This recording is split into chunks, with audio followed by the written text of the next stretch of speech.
Hello. Welcome to the Xirtus.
Synctank.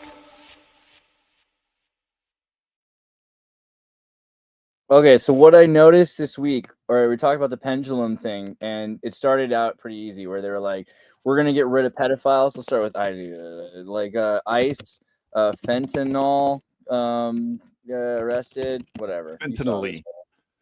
Well, Fentanyl. so first off, they get rid of first they came for the pedophiles, and I said nothing because I wasn't a pedophile. Then they came for the fentanyl dealers, and I said nothing because I wasn't a fentanyl dealer. And then they came for the UCSC students, and there was no one left to picket and put signs up and give me free drugs. I don't know. This is what I noticed was that, they tell you that they're going to get rid of people, they're going to ICE people, but they're people you don't care about because, getting rid of pedophiles, good for you. And then getting rid of fentanyl dealers, you know what? That cleans up the streets. But then they're like, let's get rid of college kids who are speaking on Israel. And I get that because we're giving a lot of money to Israel and we run, Israel runs us and all that. And that's cool. Good for us, but at the same time, college is like that one place where I feel like people should be saying things that people disagree with. Like it should be. And so what worries me is that this is a continuation of safe space, because it used to be that you would get in trouble in college if you didn't agree with gender rules. And now you get in trouble if you don't agree with Israeli international politics. But one way or the other, you're being told what you're allowed to say. And, okay, first we get rid of the students that are from other countries. Well, actually, first we get rid of the criminals, then we get rid of the students with visas, and then we start setting up precedent to actually get rid of American federal students, right? Okay, the other one was German tourists. There's all these kids, they were coming to America. They had decent kids who have no trouble in their lives, as far as I could tell. They get 16 days in an ICE facility, and then they're sent back to Germany. There's a dude from Germany who's in Mexico, and he got arrested. These two girls were arrested, and they're sent back home. And no one knows what they did. Apparently they did nothing, but it could be that when they checked their phones, they saw some anti-Trump posts in their social media, right? So social media now is enough of a reason to get deported. And then Bukele is like, yeah, dude, give us a bunch of money. Let's put a bunch of Americans in that mega city. Straight up, they're talking about deporting American citizens to the new Guantanamo Bay, sending American citizens but first, of course, just the American pedophiles and the American fentanyl dealers, and then the American murderers, right? If we get rid of our murderers, but you know what I'm saying? Because this is such a slippery slope of a pendulum. Sure. Well, basically first we had trans. I was going to say really quickly, last part. We used to have trans kids, and it'd be it's okay to be gay. Then it's it's good to be gay. And now it's you must be gay or you'll die. You know what I mean? Or we'll go to jail. You better be gay, or at least we won't be accepting of you. Yeah. Exactly. And how is that any different than saying it's okay to be a nationalist? It's good to be a nationalist. You must be a nationalist. We very quickly got there. All right. That's my pitch. Yeah, I just knee jerk. I'm sure you guys got your own responses to this. And this is, you bring up a lot of interesting arguments, but I'm just first of all, looking at what did it used to be like, because we memory hole a lot. So like my understanding, and I'm sure it's relatively limited, but I grew up in Corralitos. I'm around a lot of Hispanic people. My understanding was always like, we're talking about a green card, we're talking about student visas, right? When it comes to people being deported, that was always like a really sensitive thing. Like if you like, the amount of rules aren't the same for like a citizen of like how the law actually works, because there's laws around, if you're here in this country with a student visa, you're here with a green card, it is a sensitive matter.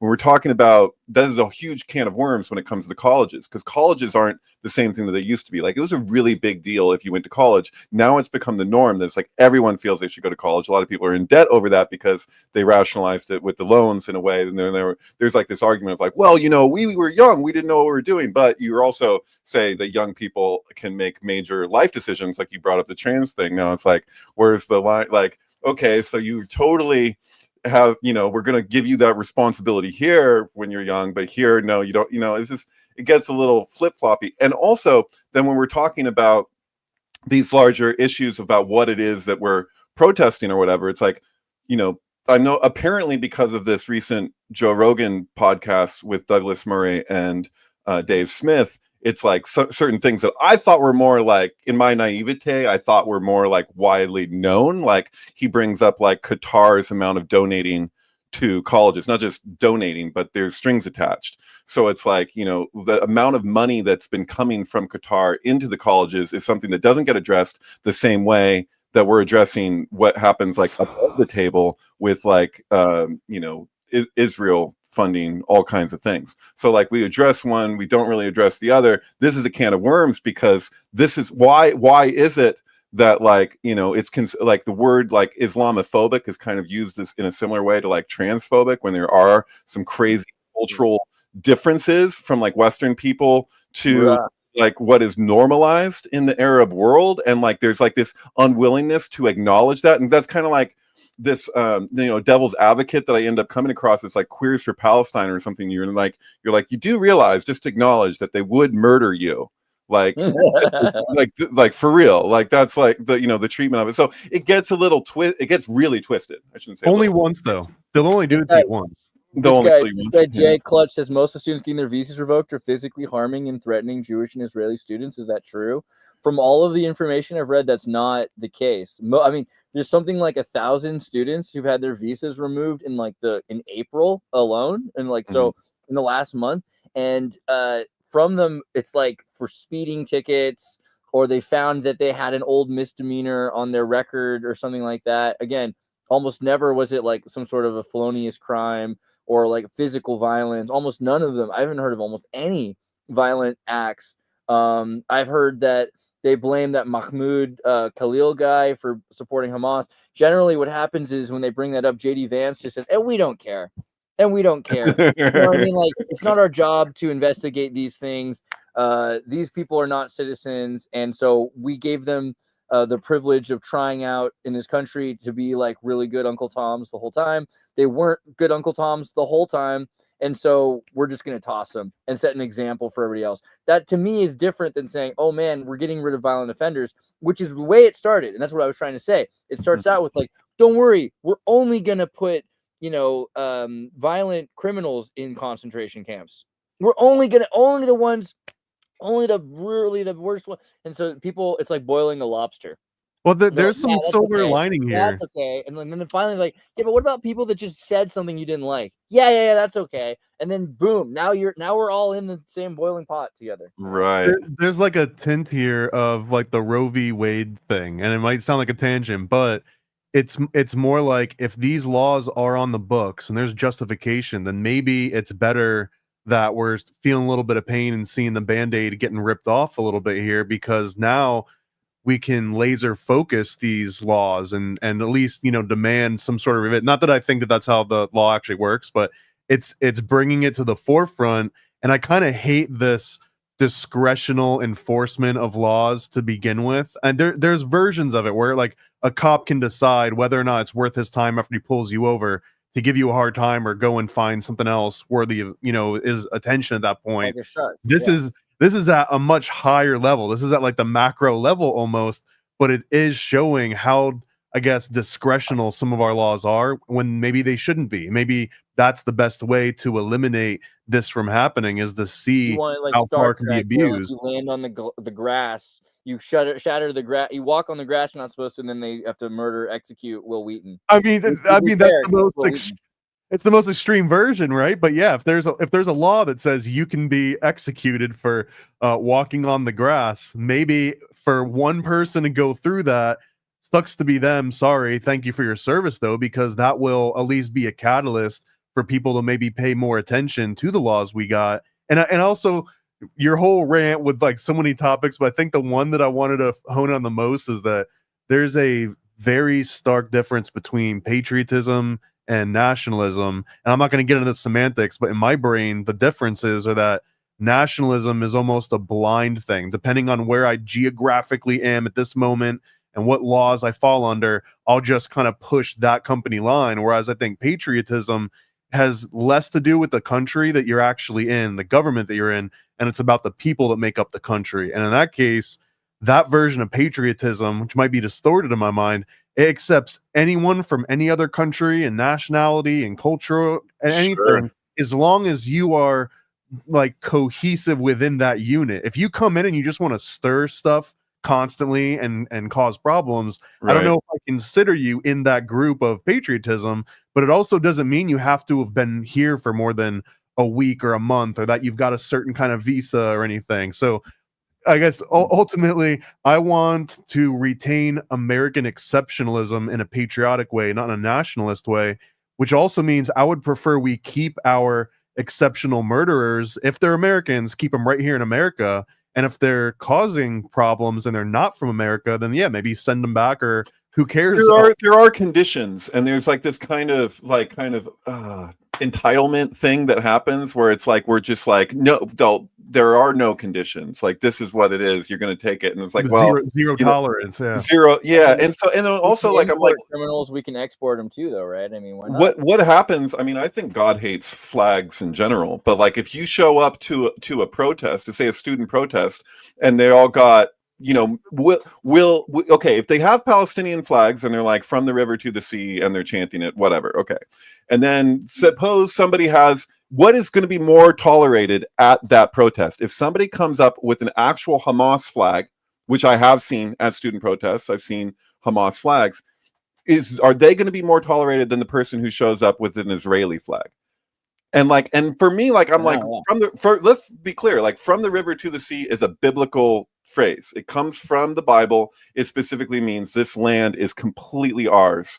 So if you're talking a tug of war, it means we have the whole rope, right? All or nothing, greater Israel. All or nothing. So it is a war cry. Like, under the circumstances in which we're in, the reality that we're in, the circumstances that exist, it's a call for conquering the whole of it. Israelis will say it. I've actually seen Netanyahu in a speech himself say it, and I've seen a lot of people who are pro-Palestine say it as well. But I think it's kind of messed up that I would, maybe I'm wrong here, and somebody can correct me, but it seems like there's going to be, out of student protests, there's going to be more tolerance for a Hamas flag than there will be an Israeli flag. That's so we're not talking. Sure. So when I was more involved with Jewish Voice for Peace, it wasn't so much. It was like a lot of talk around a two-state solution.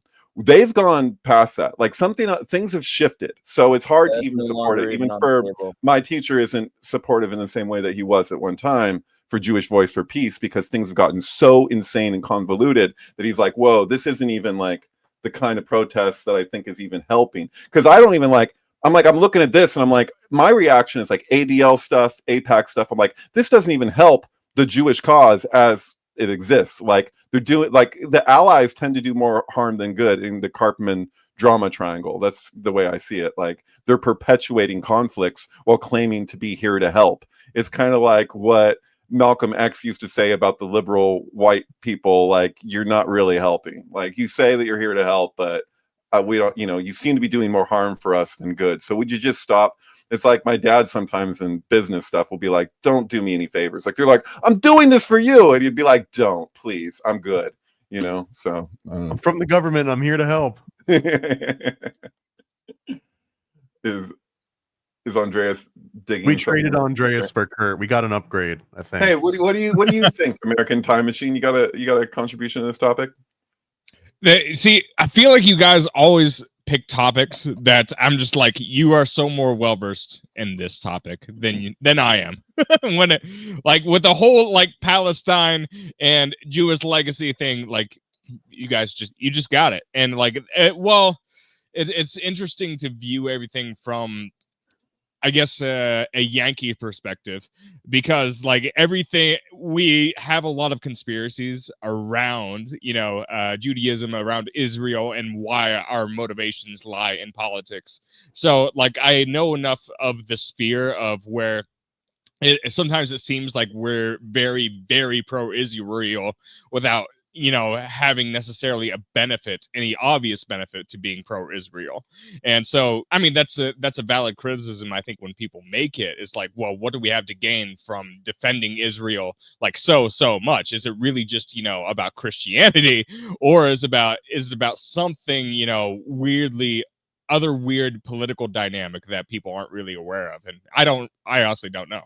Well, in the spirit of logical fallacies, because essentially that's what Andreas was illustrating, right? Was a slippery slope fallacy. And I think that for like what you're talking about, Kurt, the default for a lot of Americans in support of Israel is almost a sunken cost fallacy. It's like, well, we've been cranking money into this jackpot box, into this like one-armed bandit for over half a century now. I'm sure that after we just put in that next quarter, that's when everything's gonna, go great for the rest of us. That's when the jackpot hits, and you don't want to stop and walk away, and then Hamas comes up and they put a quarter in, and all of a sudden they get the jackpot. So I feel that there's one aspect of that, like it's a sunken cost fallacy, and I also want to just criticize the use of slippery slope fallacies too, which I think was coming across in Andreas, but like. The main reason why a slippery slope is considered a fallacy at all is because in a debate, it completely ignores all the checks and balances that do exist. And it states that like, well, if A happens, then B happens. And if B happens, then C happens. You are ignoring that after every single A, B, and C and any other point in that formula, you have an opportunity to stop and change course. It doesn't just automatically fall all the way down the slope. That's right. It's true. And at the same time, if we're talking about Israel, suppose just theoretically that Israel was to stop altogether, like just everything it's doing with Gaza, and was just like, like we're going to do a ceasefire, whatever anyone else decides to do. So they take the Mahatma Gandhi approach. They're going to yield to overcome, right? Do you think that there'll be peace? Do you honestly think that all the surrounding places of Israel are just going to be like, oh, okay, you know what? Good. Finally, you did, we can exist now. Like that's not going to happen. So there's like, this is my issue with like a lot of the college protests, even though I almost like in certain ways want to like join them in that position because historically that's where I've been at. But I see holes in the reasoning that feel like an extension of the same naivety that I see in these other cultural issues, that are very divisive. So it's like I don't see any realistic solution being offered. I see a big emphasis on what the problem is, but I don't. It's like that's the problem with Marxism, right? It'll tell you problem here, and they're all legitimate for the most part. You're like, yeah, that is a problem for sure. Mein Kampf does that too. Sorry to pull the Godwin's law, but still, there's like that thing where you're like, wow, you're really good at addressing this problem. What's your solution? You got, 500, 700 pages of communicating the problem, but then when it comes to solution, it's like you got a few sentences, and I'm not sure if your solution is actually going to work. So, you know what I'm saying? Like that's a lot of the protests are just emphasizing the problem.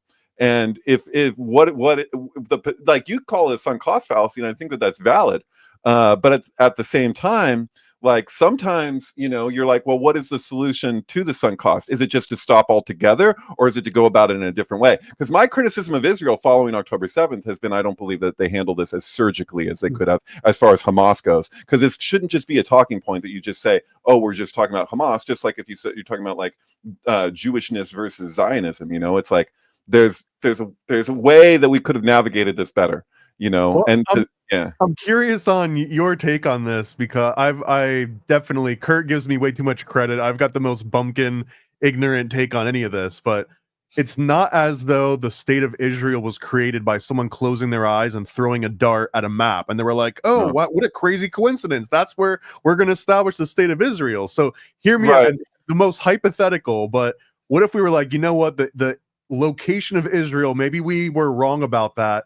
We've got some spare land in Idaho or Montana or like, Ohio. We're going to move New Mogadishu out of Minnesota, and you guys can come in, and we'll just have a state of Israel inside of the United States, far away from anyone that would want to cause you the type of harm that they're basically faced against.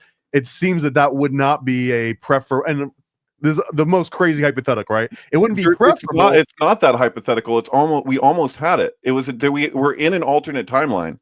Like it was going to be in Zion, Illinois, potentially.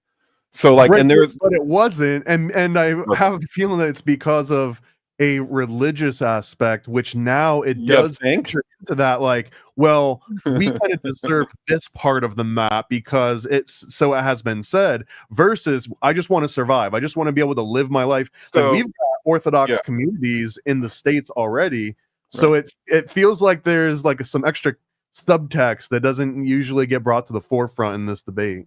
Right. So I'm no expert like Dave Smith, but I can say that like looking at the bits that I know that Herschel, when they were considering the earliest phases of like what was Zionism, like it's not the same thing entirely that it was then. There's commonality, like wanting a Jewish homeland, wanting a place for safety. Like it was a lot. The rationalization following World War II was a lot to do with safety for Jewish people based on what had happened, but it was considered that it would be in Africa.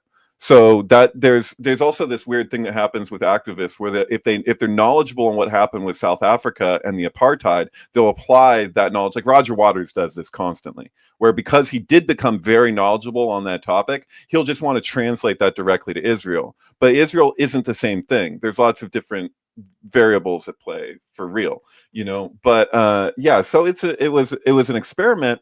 I think a lot of people, like you're talking about, like the difference between patriotism and nationalism. I think there's people that relate to what we're doing over there in a nationalistic way, and there's like a relationship to Zionism that is nationalistic, and there's a relationship to Zionism that is patriotic. That's not that dissimilar from like God smiles on our enterprise here in the United States. If you look at the surrounding areas, culturally, what exists around Israel, it's a completely different culture entirely. That's why I was saying like the irony of like Queers for Palestine. It's like, dude, like the amount of acceptance that's very similar to what we have in America that exists in Israel compared to what is around it. That's why when you're looking at somebody like, the argument that was being put forward by Murray to Mr. Smith was such that he was just like, he was surprised that he hadn't gone there.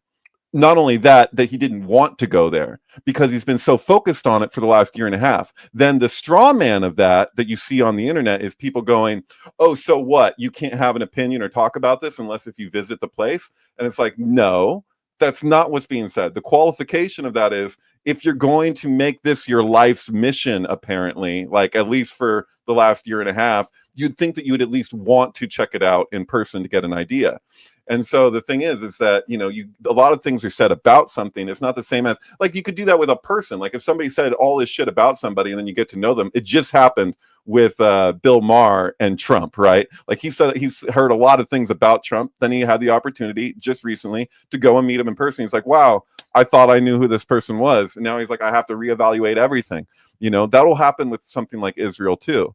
But like what we're doing with Israel, as far as the Middle East is concerned, it's like, dude, it's crazy. Like there's so much hinging on it. Like if Israel fails completely, we're going to experience the repercussions of that in the United States, not just us, but like the rest of the world. Like the gravity of it is huge. Like when I was in India, I had this guy have like a map and he like showed me specifically, like he was very knowledgeable on geopolitics and everything and the diplomacy involved. And this was years ago, but still, I think the same rule applies. He's like, look at how much hinges upon Israel, like in the dynamics of everything that's going on in this larger region, like so much rests upon it.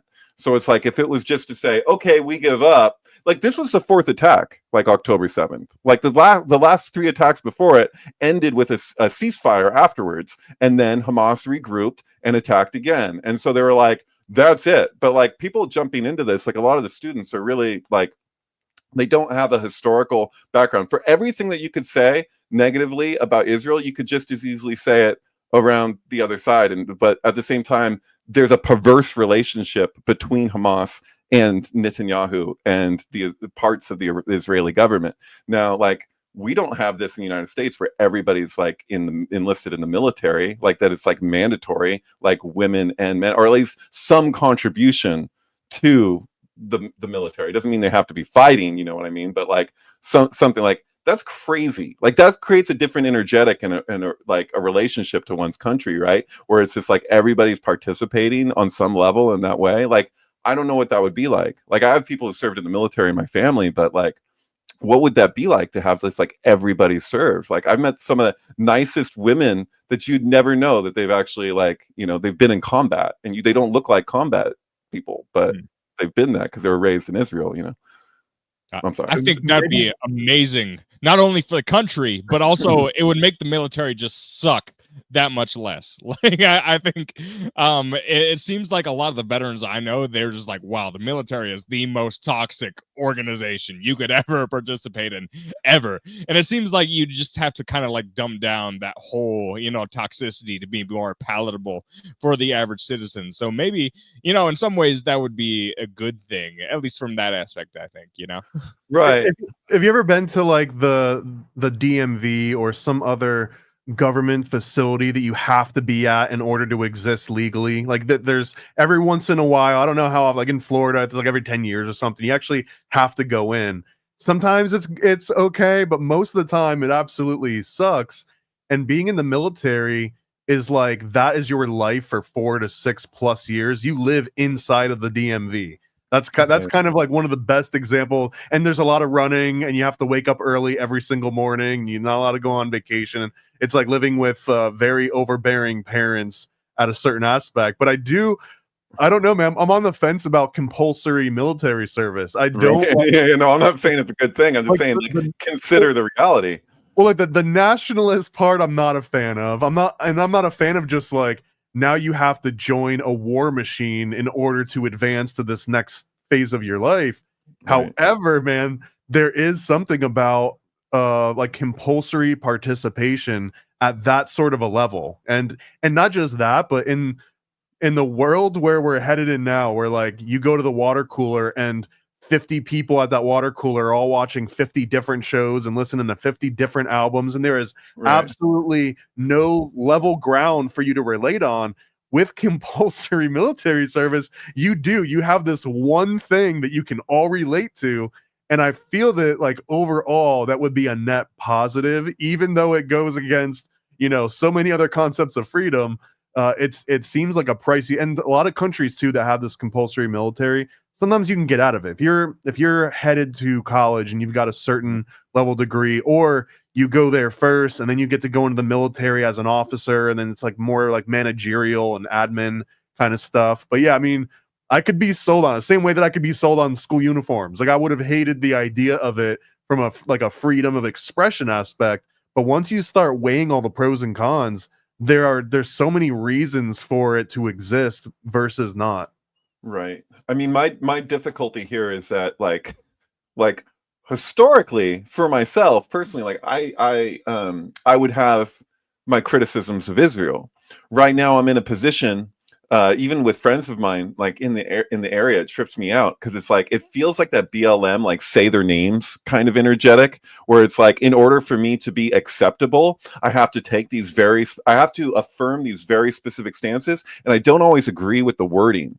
So it's like even the way that the word genocide will be used, I'm like, there's like more to say about it. Like it's like I don't like this, say this or else, like, or else you're not acceptable. Like I take issue with that. I also take issue with this thing where it's like there are no corollaries in a debate sometimes. Because like as I was watching that thing on Rogan, like I keep bringing up about Dave Smith and Douglas Murray, is I'm like, I actually see a lot of facts coming from both of them. I see blind spots from both of them, but I also see a lot of facts. And the treatment in the nature of the debate is such where it's like that whataboutism thing. like can be corollaries. Do you know what I mean? Like not everything has to like negate the other thing that the person said. You're like, oh well, you're making this point about these people, and it's like, yeah, but this is also true. It's kind of like earlier I was saying about like Qatar donate, like I say donating, but like literally buying the minds of students in certain ways. Like they're programming students. Like it's been going on a long time,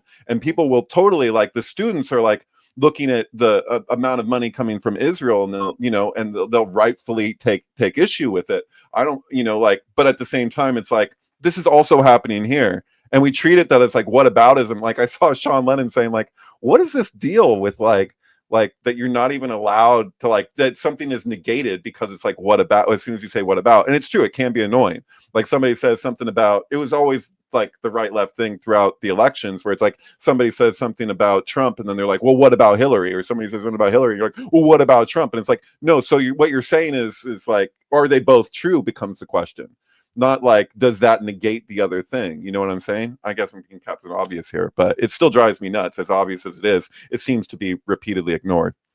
Well, it's a rhetorical device, and it's a rhetorical device because they're effective, right? Just because you pointed out in the middle of a debate, hey, you're doing whataboutism, that doesn't matter, because for every single debate I've ever heard, the good ones, they're not convincing each other. This is like the most cliche explanation ever, but you're never there to convince each other. You're there to convince the people that are listening. And those whataboutism little quirks and the slippery slope fallacies, and even just like a straight up ad hominem, like, well, that's stupid. You know what I mean? Like just throwing something out there has so much effect on people listening. And it's a little bit different too, because we're not talking about a classic Greek debate where you've got this auditorium of people that are watching it, and it's almost like watching a sports, like a sports ball, right? And they're like, oh my God, he just touchdown, the crowd goes wild. You don't get that. You just get a bunch of people isolated in their little boxes listening to this. So logical fallacies actually work way better on online debates because you don't have the rest of the reaction of the crowd that are chiming in and being like, oh, that's a whataboutism or whatever the hell version of that is. So I would say don't discount the usefulness of these logical fallacies in a debate. Like those rhetorical devices exist for a reason. Right. So somebody brings up a reasonable point. They're like, and I hear this a lot. It's become a talking point, but it has some validity to it. So they're like, you can't protest the country that you're in, but you can't protest Israel. I'm assuming they're talking about in America. Well, it's a couple things. The amount of protests that go on in Israel against the Israeli government are huge. From the Jewish perspective, there's kind of this thing where it's like, hey, Netanyahu is ours to insult and to talk shit about. Like, we don't want just everybody doing that because they kind of like identify with Israel. So, but like keep in mind, before October 7th and the weeks leading up, what was it? 20% of the IDF dropped out and was protesting Netanyahu, like completely. They were allowed to do that. They didn't stop them from protesting there. Here's a question. It just theoretically, if at our colleges suddenly we decided to protest Saudi Arabia or something, you know what I mean? Like we're just like en masse and we're sitting out in classes and we're harassing students that look Arab and whatever. Do you think that would be allowed? Do you think that maybe people who were on student visas would have to go away if that's what, you know what I mean? Like it's just, I haven't seen that happen like that. You know what I mean? Like that was kind of like the Bush era where people would be, throwing around terms like towelhead or whatever. And it's really gross. And like, but you didn't see people at the colleges, like protesting, like post 9/11 accusing, the Arab world of this atrocity. And now we're going to just protest them in mass and like sit out of all of our classes and set out encampments against these people in the Middle East. Like, I'd be interested to know what would happen. And then when people say, oh, funny, you can protest the United States government, but you can't protest the Arab world, apparently. Like, have we even tested that to see what would take place? You know what I mean? Like, I don't know. Like, I mean, I started this by saying that could be a valid point. I'm just like, I'm throwing out theoretics, and it's not theoretical what happens in Israel if you protest the state of Israel. Like, you can do it, and it happens all the time, because see what happens if you protested Hamas in Palestine, because that's happening right now. It doesn't seem to get any coverage. I saw this footage of it, and the people are shouting. They're like, where's Al Jazeera? Where's Al Jazeera? Because Al Jazeera apparently didn't see any need to cover the huge protests that were happening with Palestinians against Hamas. It's like, and how does that fit with the narrative? Like, it doesn't. Like at least the narrative, what I'm hearing from a lot of those college students, I'm sure some of them are more educated than that, and they understand that big distinction of what I call Patty Hearst syndrome as far as like the Palestinian people and Hamas is concerned. Like, do they have their best interest in mind? Apparently they're like mega billionaires, like the people running it, and I haven't seen much indication that they really care that much about the Palestinian people. And they're like, the fact that, and like the human shields thing, that seems real. Is that not real? Is that not really happening? Like strategically, like how they're like using the buildings and the people in those ways? Like, right, where like one of the claims is that they'll be storing their arsenal inside the basement of a hospital, right? So now if there needs to be a military strike, if they want to take out their actual arsenal, or if they want to take out some strategic military person, they would have to do it by hitting a school, by hitting a hospital, by hitting whatever it is. And yeah, it's a PR nightmare, I think, unless you've got the media on your side. I don't know. It's an interesting topic because who is the most evil? And that, let's just say all that is actually happening. Who is the biggest one at fault? The people hiding in the basement of a hospital, or the perceived aggressors that are attacking that hospital to get at these people or an arsenal? Is that even a debate? Like, can you point one finger more at one and the other, or is it like because it takes both of those parties in order for that result to happen, right? Right. And so, yeah, I'm curious, like, how much of the percentage of the Palestinian people are like, maybe you guys should give back the hostages. Maybe that might make our lives easier if we just gave up the hostages. Like, are the hostages helping the people of Palestine? Like, I don't know who's benefiting from that. Are the billionaires that run Hamas benefiting from that? Do they care? Like, I'm sorry. Like, it's so insane. Well, I mean, that might be a good point, though, because if it weren't for kidnapping Patty Hearst, would anyone care about the what is the SPC, the Symbionese army, or whatever the hell they were like? I only know them as the group that kidnapped Patty Hearst, and if they hadn't kidnapped her, there wouldn't even be a footnote in anyone's history lesson. So there is an element of that to Hamas. Like, if you're asking what good is it doing to have these hostages, that's their only bargaining chip to even be in the news and be able to have a statement that they can release that someone's going to listen to. Right. It's also perpetuating the conflict. And so that's the thing. Do the Palestinian people want the conflict perpetuated indefinitely? Like, and I'm sure people would just argue that no matter what, because they see it as expansionist. They see it as colonialism, that all, like, and what I've been relating it to is, like, it reminds me of Avatar. Like, the narrative that I'm seeing, like, from the college students when I hear their explanation of the way that they see the situation, it just looks like they're talking about the plot of Avatar. And that's not the simplistic lens through which I see this, especially in a larger historical context. Like, you know what I mean? Like, I'm just thinking of Colin Powell going up on the news like, they've got unobtainium, we've got proof. The unobtainium is right here at this location. Yeah, totally. I don't know. You know, I think that Rogan debate is a bit of a litmus test, because people I'm seeing both sides seeing it. However it is, whatever their confirmation bias is, they're seeing it reflected back to them. They're like, oh man, that he just tore Dave a new one with that one. Everyone's like, oh man, Murray's gonna have to walk home with his tail between his legs after that. It's like, it doesn't even, like, I don't know. Well, I want to tie this back around. But I'm glad that you mentioned litmus test, because I wanted to make one final point on that slippery slope fallacy, that in a debate, slippery slope can be cited as a rhetorical fallacy. But in real life, I think, like, this is my tinfoil hat on now, but I feel that slippery slope fallacies are passed off by the state through the news media. That is their litmus test. That's the state saying, hey, let's test out this slippery slope. Let's see if people will allow us to connect A to B to C. And if we can sell that narrative, there's no reason not to, because ultimately, once you can get people thinking about a slippery slope, it's a appeal to fear, right? It's like, oh my God, what could possibly happen if this thing goes unchecked?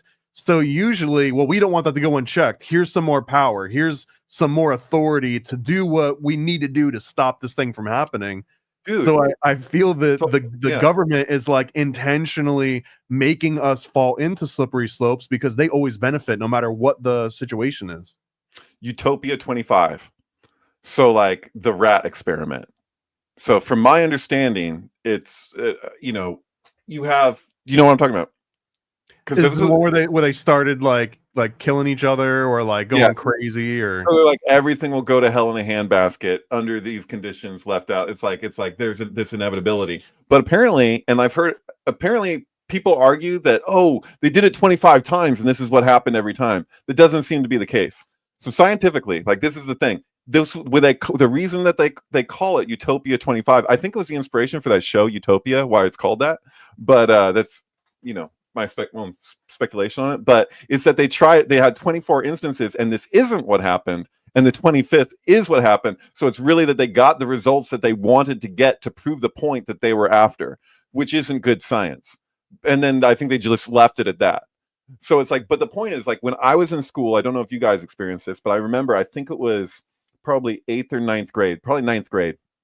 And they did a video where they showed the rats and how this experiment all went down. And they're like scaring the hell out of the kids because they're just basically like, this is futile. If we don't change in a drastic way, the line of inertia that we're on, we're all going to die. And like this was used to rationalize so much in culture and society and everything, in terms of like birth control, in terms of like I would argue that now, like even with the trans stuff, it's totally connected to it, because you're literally like you're making it so that people won't be able to reproduce. Some of the people who this is new information, because I actually was under the impression that the Utopia 25 experiment, that the first 24 also resulted in population collapse. The 25th one, as I understand, was the most extreme, because this is where you got the names of the like the beautiful ones, which were the mice or the rats that would just groom themselves constantly but never mate. So like they're keeping themselves pretty for no reason. Mothers would abandon or even kill their own children. And the point here was that everything was provided for them. They had food, they had water, they had, the only thing that they were running low on was space, because they kept increasing the population. And the whole thing was to show that even if you have all the resources needed to continue populating and continue society, at a certain point when you lose, I guess, like personal space, I don't know how else to quantify that, but once you aware that there is just a finite amount of personal space and you're losing it a little bit more day by day, then everyone just goes crazy, no matter how well provided for you are. Right. So where the hell is Andreas? Because he'd be really helpful right now. I want to know, because I'm not actually sitting here telling you that I know everything about this. And so, but this is my understanding. And so I want to learn more. I bet you Andreas is hip to it, but I want to like look up the Wikipedia. You don't have control over that without Andreas here? Are we stuck with these three panels here? I will just disappoint everyone at trying to talk and bring all. But yeah, let me bring up the screen for this. Okay. Point being, whatever the case, whether this is exactly what it is or not, it's been used as a device to be like, go along with these initiatives or all these policies that we have, or else. And it's totally connected to Agenda 21. So Agenda 21 was a meeting of the minds of world's top scientists, including like world leaders like Gorbachev and stuff. And they were basically like looking at like, end of the world scenarios. And if we don't do something to curtail this, we're all screwed. And so it's very fear-based and like cataclysm based. So what do we got? Do we say so this is called behavioral sync, a term invented by ethologist John B. Calhoun, who's the guy that ran this experiment, to describe a collapse in behavior that can result from overpopulation. The term and concept derived from a series of overpopulation experiments that Calhoun conducted on Norway rats between 1958 and 1962. In these experiments, Calhoun and his researchers created a series of rat utopias, enclosed spaces, where rats were given unlimited access to food and water, enabling unfettered population growth. Calhoun coined the term behavioral sync in a February 1, 1962 Scientific American article titled Population Density and Social Pathology on the Rat Experiment. And then it mentions that he did 25 of these, and it says during his first test, he placed around 32 to 56 rats in a 10 by 14 foot cage in a barn, and he separated the space into 4 rooms. Every room was specifically created to support a dozen mature brown Norwegian rats. They could maneuver between rooms by using ramps, and Calhoun provided unlimited resources such as water, food, and protection from predators, as well as from disease and weather. The rats were said to be in a rat utopia or mouse paradise. And I'm not going to read the entire findings of this. Smithsonian says his first 24 attempts ended early due to constraints on laboratory space.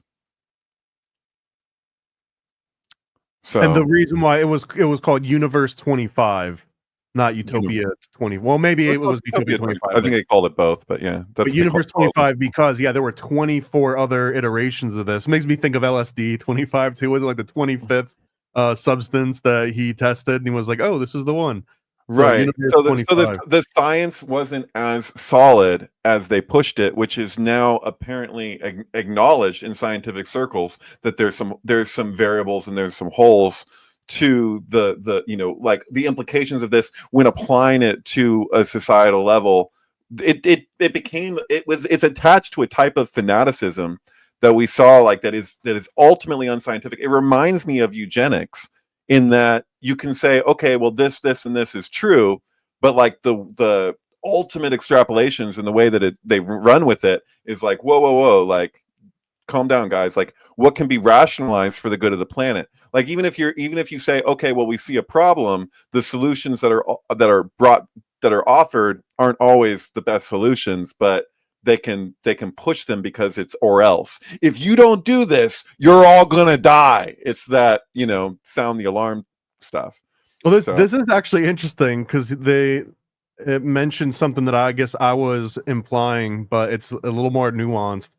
Calhoun's work was not simply about density in a physical sense, as the number of individuals per square unit area, but was about degrees of social interaction, and this social density appeared to be a key.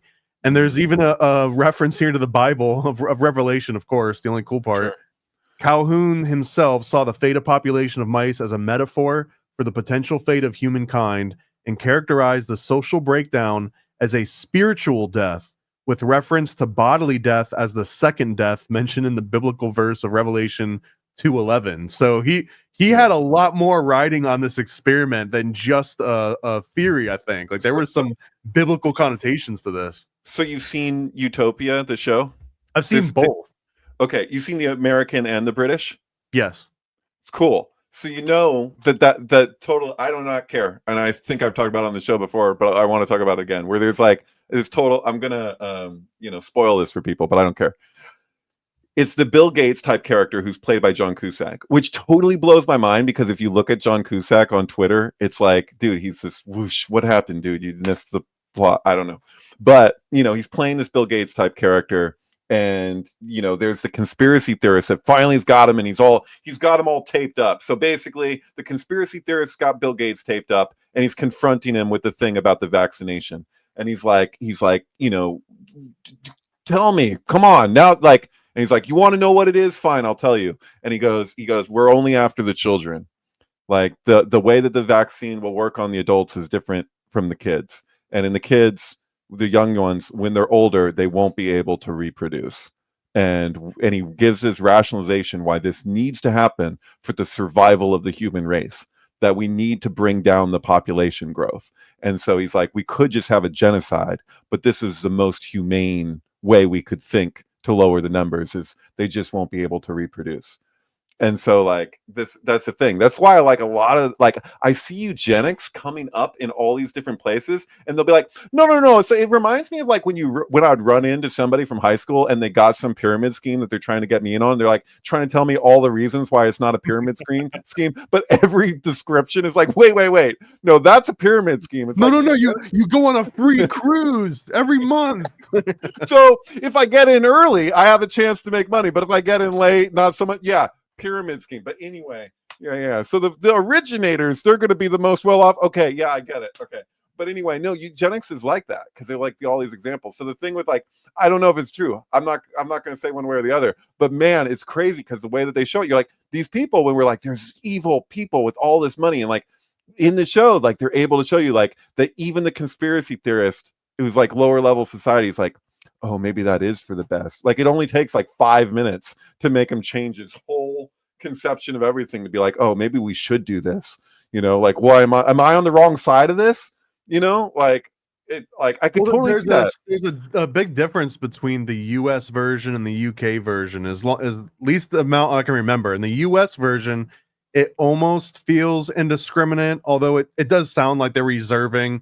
Certain people don't get it, right? Certain people do get to continue on. In the UK version, it was like everyone would get it by default. You're just sterile by default, and you have to almost through like a meritocracy. You have to earn your way to get the antidote, and then as soon as you get the antidote, now you can procreate. Like you have to earn the privilege of saying I will contribute to society. Versus the American one was just like blanket. No one's having kids for X number of generations. Right. Well, this was the argument, was that he's like, we're covering our tracks because no one will even be able to trace this back to us in the future, because they won't know until that these children, these young children, get to the age that they're even able to have children, and by then they'll just be like, oh, is it an environmental cause? What's doing this? Like they won't be able to pinpoint why they're sterile, So, but children are being sterilized in other ways too. Like we're talking about the show Utopia, the UK version and the US version. Both of those, if I can, we'll just spoil the whole thing. It's hard to spoil because it's kind of like nuanced, like it gets deep. But there's a comic book that starts predicting the future, and in this comic book, in the UK, it's a little bit more obvious. In the US version, there's sort of like synchro mystics that are noticing patterns and symbols, and they're unraveling the story. But essentially, this prophetic comic book talks about the elites that are sterilizing the entire world population so that they can't procreate. They can't have kids unless you get an antidote. And then in the US one, it's a little bit more murky. It's like once you get it, you're done. Like there is no like rewinding that particular dose. In the UK one, everyone gets it, and you can earn the antidote, and then you unsterilize yourself. So it's a eugenics by default. It's no longer opt-in. As soon as you're born, you're already sterile, and then you have to prove yourself in order to not be sterile. It almost reminds me of that movie Children of Men, I think it's called, where totally having kids is sort of outlawed, and if you can have them, they like try and keep it secret, and I don't know, it's like having a kid off the grid. Right, having a kid off the grid. That sounds like something. But yeah, no, I think it's important too to acknowledge, like when we're talking about like do vaccines cause autism? Like I need to be careful with the words I use because this might get the show banned. Just even don't get me in trouble. I don't want like I did it. I'm sorry. Yeah, but no, I just want to say that that I think the idea is even people that seem the most rational to me that speak to that possibility, they consider that among various environmental factors. Kind of similar to like when like people were reacting to ivermectin or something, and everybody that I know that was taking ivermectin to treat COVID-19 was all using ivermectin in the midst of a much larger regimen that was basically prescribed regimen of like, you do this and you do this and you do this. There's all these contributing things that you're doing, and this is among them. Not like, oh, we found a miracle cure. All you do, like, what is this obsession with people just wanting to take a pill or get an injection and it's supposed to just do everything for them health wise? Like, that is this? Well, they think we're at the Jetsons level of society already. Like, who thinks like that? Like, I guess the same thing is like, I'm like, oh, are certain things affecting our health in various ways, even like sterilizing people, whatever? It's like, no, there's many different contributing factors. Is whatever the frick is in the COVID-19 vaccines is like, the mRNA stuff is that affecting us in ways that we have yet to even come to realize, like when you do a large experiment like that. Like what I'm saying right now, like I have recordings of Fauci saying the exact same thing theoretically when he was speaking to an AIDS vaccine and stuff. He's like, oh, you give it to one person, it seems all right. You give it to another person, it's okay. You give it to 10 people, and then say you decide, oh, it's okay for them, and we give it to 1,000 people, and then you find 10 years from now, all hell is broke loose. That's a direct quote, by the way. But you find out 10 years from now, all hell is broke loose. So I'm like, 10 years, really, Fauci? But you're really confident when you say safe and effective right now. Like, in the theoretical realm, in this one place, you can say that. But why did he say that about an AIDS vaccine? Because he was trying to sell the public on AZT. He didn't even want the research to happen at the time for an AIDS vaccine, it seemed like, because he was just like, it's too dangerous, because he'd already gotten his check. And everybody's fine. Then you say, okay, that's good. Now let's give it to 500 people. And then a year goes by and everything's fine. You say, well, then now let's give it to thousands of people. And then you find out that it takes 12 years for all hell to break loose. And then what have you done? Thank you. Did you just play that, or is Andreas behind the scenes? Let's just say I did it. Okay. And you know what? This is essentially Silent Spring. I don't know if you ever read that book or had to read it, but it was about the DDT and all of these pesticides that they were putting everywhere, and then slowly they realized that the fish are eating it up, and then the bigger fish eat the smaller fish. It's kind of like the mercury accumulation, where you're not supposed to eat tuna more than once a week or whatever the hell it is, because it just builds up in your system. But you don't know that until that buildup process, which in Fauci's case, he says that it could take a decade to even find out that there's an issue.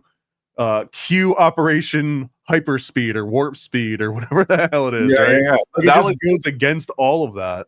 There was irony with that, with what you just said, because that's what happened to Kennedy, is that he was eating a ton of tuna fish, and he was getting like a brain fog years ago. Was getting a brain fog about it. You're talking RFK here. RFK, Kennedy, yeah.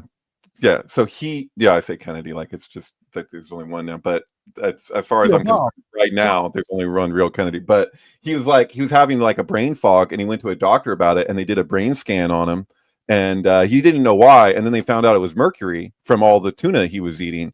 And when they were doing that scan, that's when they spotted a little dead worm in the front of his brain that he got when he was in the third world, I think India or somewhere, I can't remember now, but he was eating pork that wasn't cooked well enough, and he got it. Over 1 billion people on the planet have that. Not everybody's getting brain scans, but statistically, like, it's like 1 out of 6 people on the planet fucking have that same parasite. But not everybody knows about it, and not everybody has it put on blast for everybody to hear about. But I don't know how long it was actually alive. It probably wasn't alive that long. But I like the cartoons and the memes and stuff of him hanging out with the worm and the worm in different scenarios. It's good fun, but it's kind of ridiculous at the same time.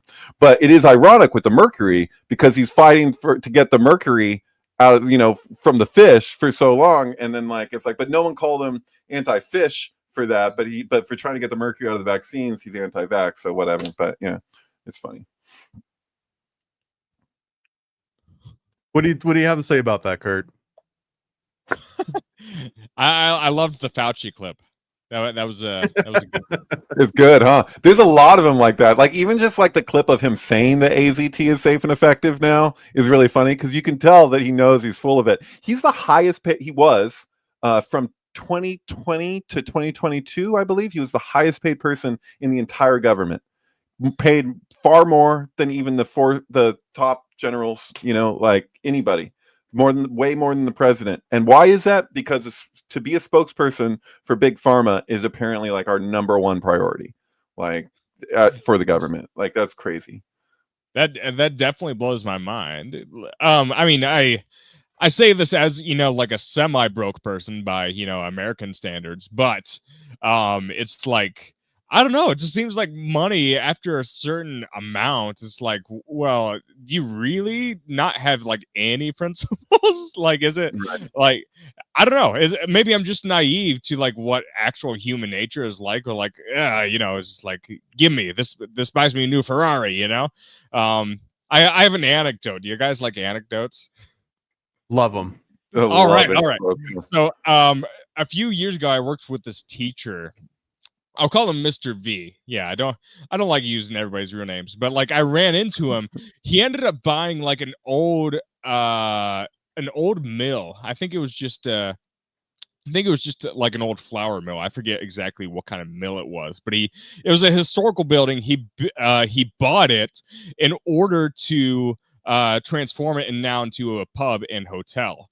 And you would think, well, how does a teacher have that kind of money? Well, it turns out his dad is, really, really bougie. He's loaded. Yeah. So it explains why he was able to, take out, if you have someone co-sign the loans, at least that's really wealthy, that's really easy to do. And I found out he was driving a BMW. I delivered pizza to his house because that's what I do now. Because, it's like real jobs don't exist anymore. So I just deliver pizza. That's how I pay off my student loans. But it's actually like better money than like when I was like substitute teaching, which is like really sad from a societal standpoint. Depending on who you ask, maybe that's a great thing, who they like, yay, capitalism. But okay, you get tips, right? You get a lot of tips when you deliver pizza, right? I mean, I always tip the guy big time because it's awkward if you don't, and I want to see him walk away happy, I don't want to. I don't socially pressure people, of course, but like it's like, well, in some ways, like when you drive a dinky ass car like thousands of miles literally every month just to bring people hot cheese, it's like, well, yeah, economically at some point it does make sense. Because like we just had a guy, he just wrecked his car like delivering pizza.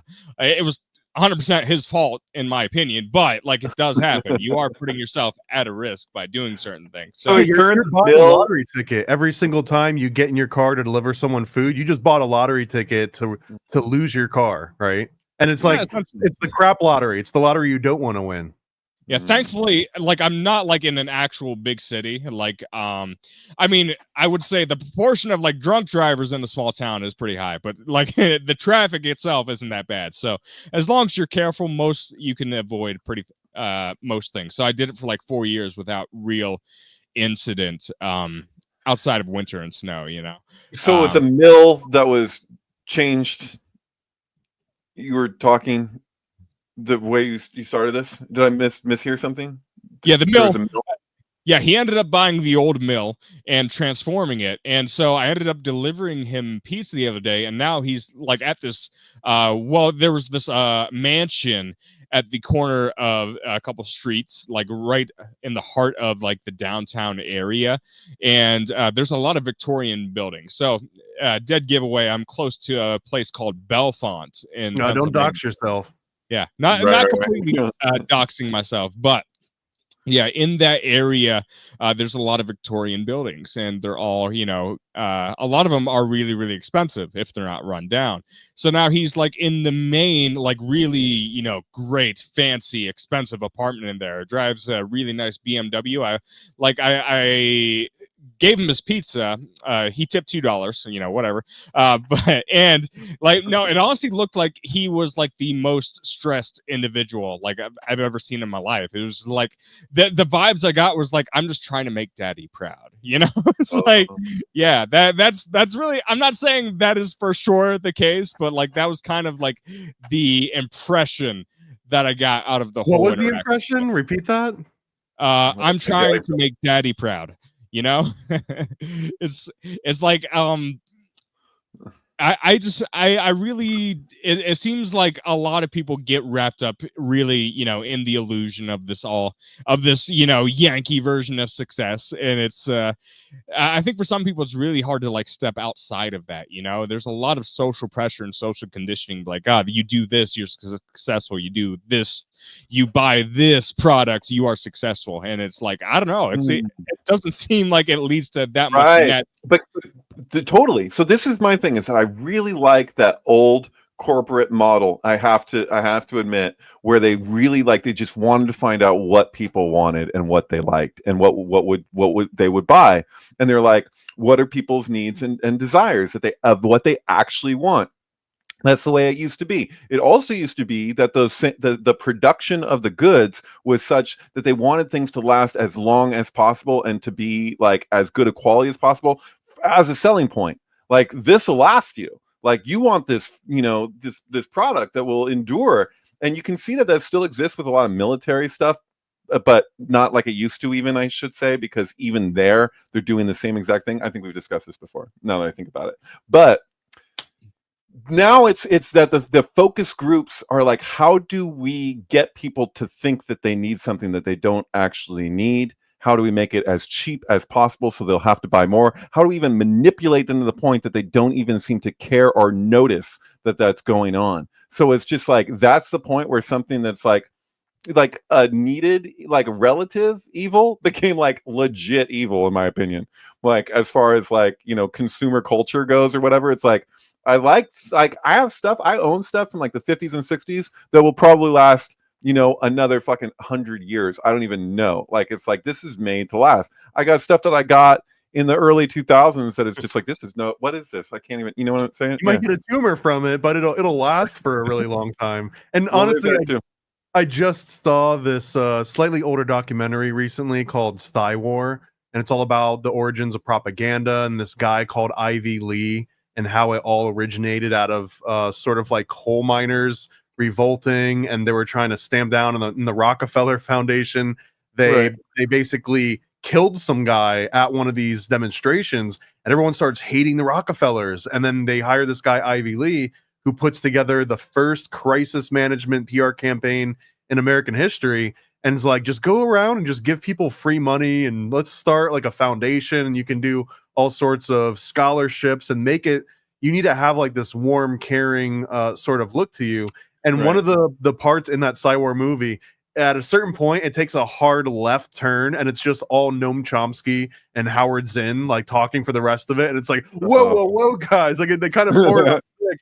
And Noam Chomsky, by proxy through this movie, they kind of described this point in time right after World War II in which American manufacturing was at its peak, and the Noam Chomsky version of this was as if they're at a crossroads. I don't think this is actually how it happened, but the way it's described is that someone like pulled all of the industries across the country, and they were like, okay, look, we have this problem where everyone is making great products, lots of it, they last forever. People are taking home great wages, but they're so busy that they don't have the time or just like the leisure time in order to go out and buy these things. So there's going to be like a recession followed by depression economically, because everyone's so busy working that they can't go out and spend their money. So the crossroads that Chomsky kind of lays out was that option A is that there's a 4-day work week and everyone gets raises, and now you've got all this extra free time and all this extra free money, so you're going to go out and you're going to travel and you're going to buy stuff, and that's going to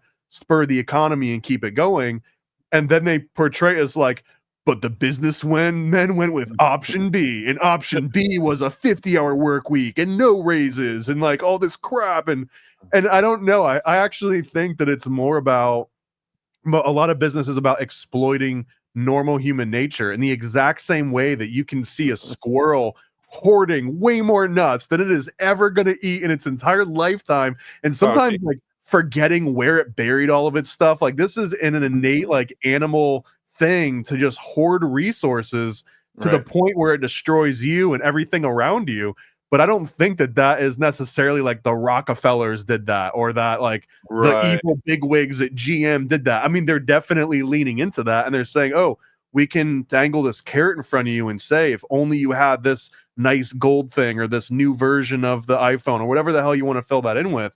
One of the things in that Cyber movie they mentioned was that at that exact point in time, they start selling these cars and making them look all ritzy, but they would advertise to middle to lower class families, because upper class families had enough land and a big garage and trees and shrubs that you didn't know what car they drove because it was like hidden, right? You didn't have, but in a lower to middle class neighborhood, no one has enough room to just put their car inside the garage, so everyone parks it in the driveway, and that in itself becomes this battle of like, oh, look what the neighbors just got. Now this neighbors just got a Cadillac, right? That's that whole thing, and that's what you're implying at. But I think that it's more like someone pressing down on like a known wound that we all have. Like, we all have that Achilles heel deep down, and business just sort of exploits it. Right. I have a hard time trusting almost anything from Noam Chomsky ever since I saw him talking about 9/11 like a few years back when maybe he was just going senile or whatever, but he was just like literally saying that the 9/11 Commission report is the end of the story and everyone else who says anything other than that is just crazy. Like, I mean, I'm paraphrasing, but that's pretty much what he said. There's no Chomsky out on the JFK assassination, you know? Right? Thank you. Yeah, no, totally. JFK to 9/11. You know, where is Noam Chomsky speaking about the rich man's trick? So you're talking to me about the rich man's trick presented from Noam Chomsky. How does he reconcile that with what he's saying about the heist that was 9/11? You know, because that was like a lot of people made off on that heist in various ways. So like you can, you know, it's that's undeniable. So how does he deny it? But anyway, there's something I know you're talking about the Rockefeller. So, but this what you're speaking to actually kind of ties back with the Israel issue. I was thinking, not the Jewish problem, the Israel issue. So like I was thinking that like about recently about I was talking to Bill about Alex Jones, like Alex Jones's consistent take on this, because he was like after 9/11, he was one of the first people, if not the first, to just go off immediately around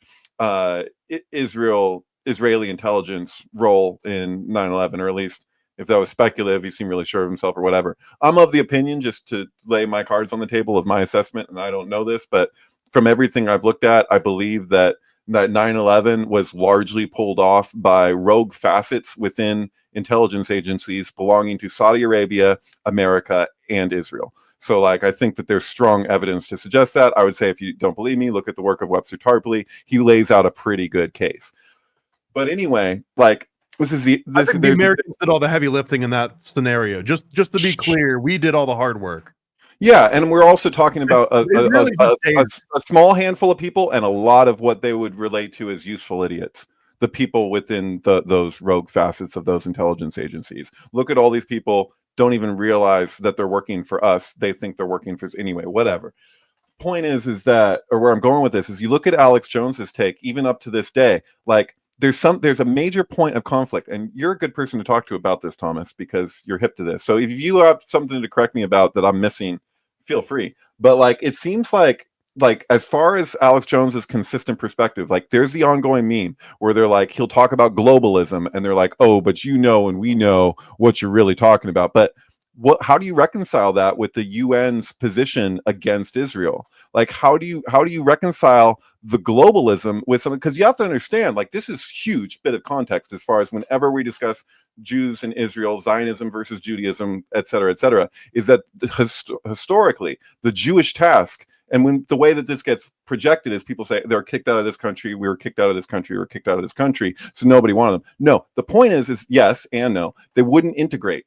We wouldn't integrate. Jewish people would not integrate into these other cultures because Jewish people are very connected to their own tradition. Like, it's very important to them to maintain the tradition. It's not just about blood like the Nazis saw it in the way that they ironically related to for themselves, of you want the pure blood, pure German blood, whatever. Talking about the tradition is most important. So you're like maintaining a tradition through thousands of years, doing this whole thing. Like, you don't integrate into the rest of whatever society that you find yourself in, and that's not going to be allowing you to reconcile your differences with the people that you're surrounded by, your neighbors. So it's just it creates a challenge. So when you're talking about like globalism and you're talking about this threat, like, dude, Klaus Schwab just left the thing he started, the WEF. Why is no one talking about that? Did you catching that? Klaus Schwab just stepped down. Like, I mean, I guess he's old, but is he just retiring? I don't know what's happening. But it's like the WEF. Like, am I saying that? The World Economic Foundation, Economic Forum. Yeah.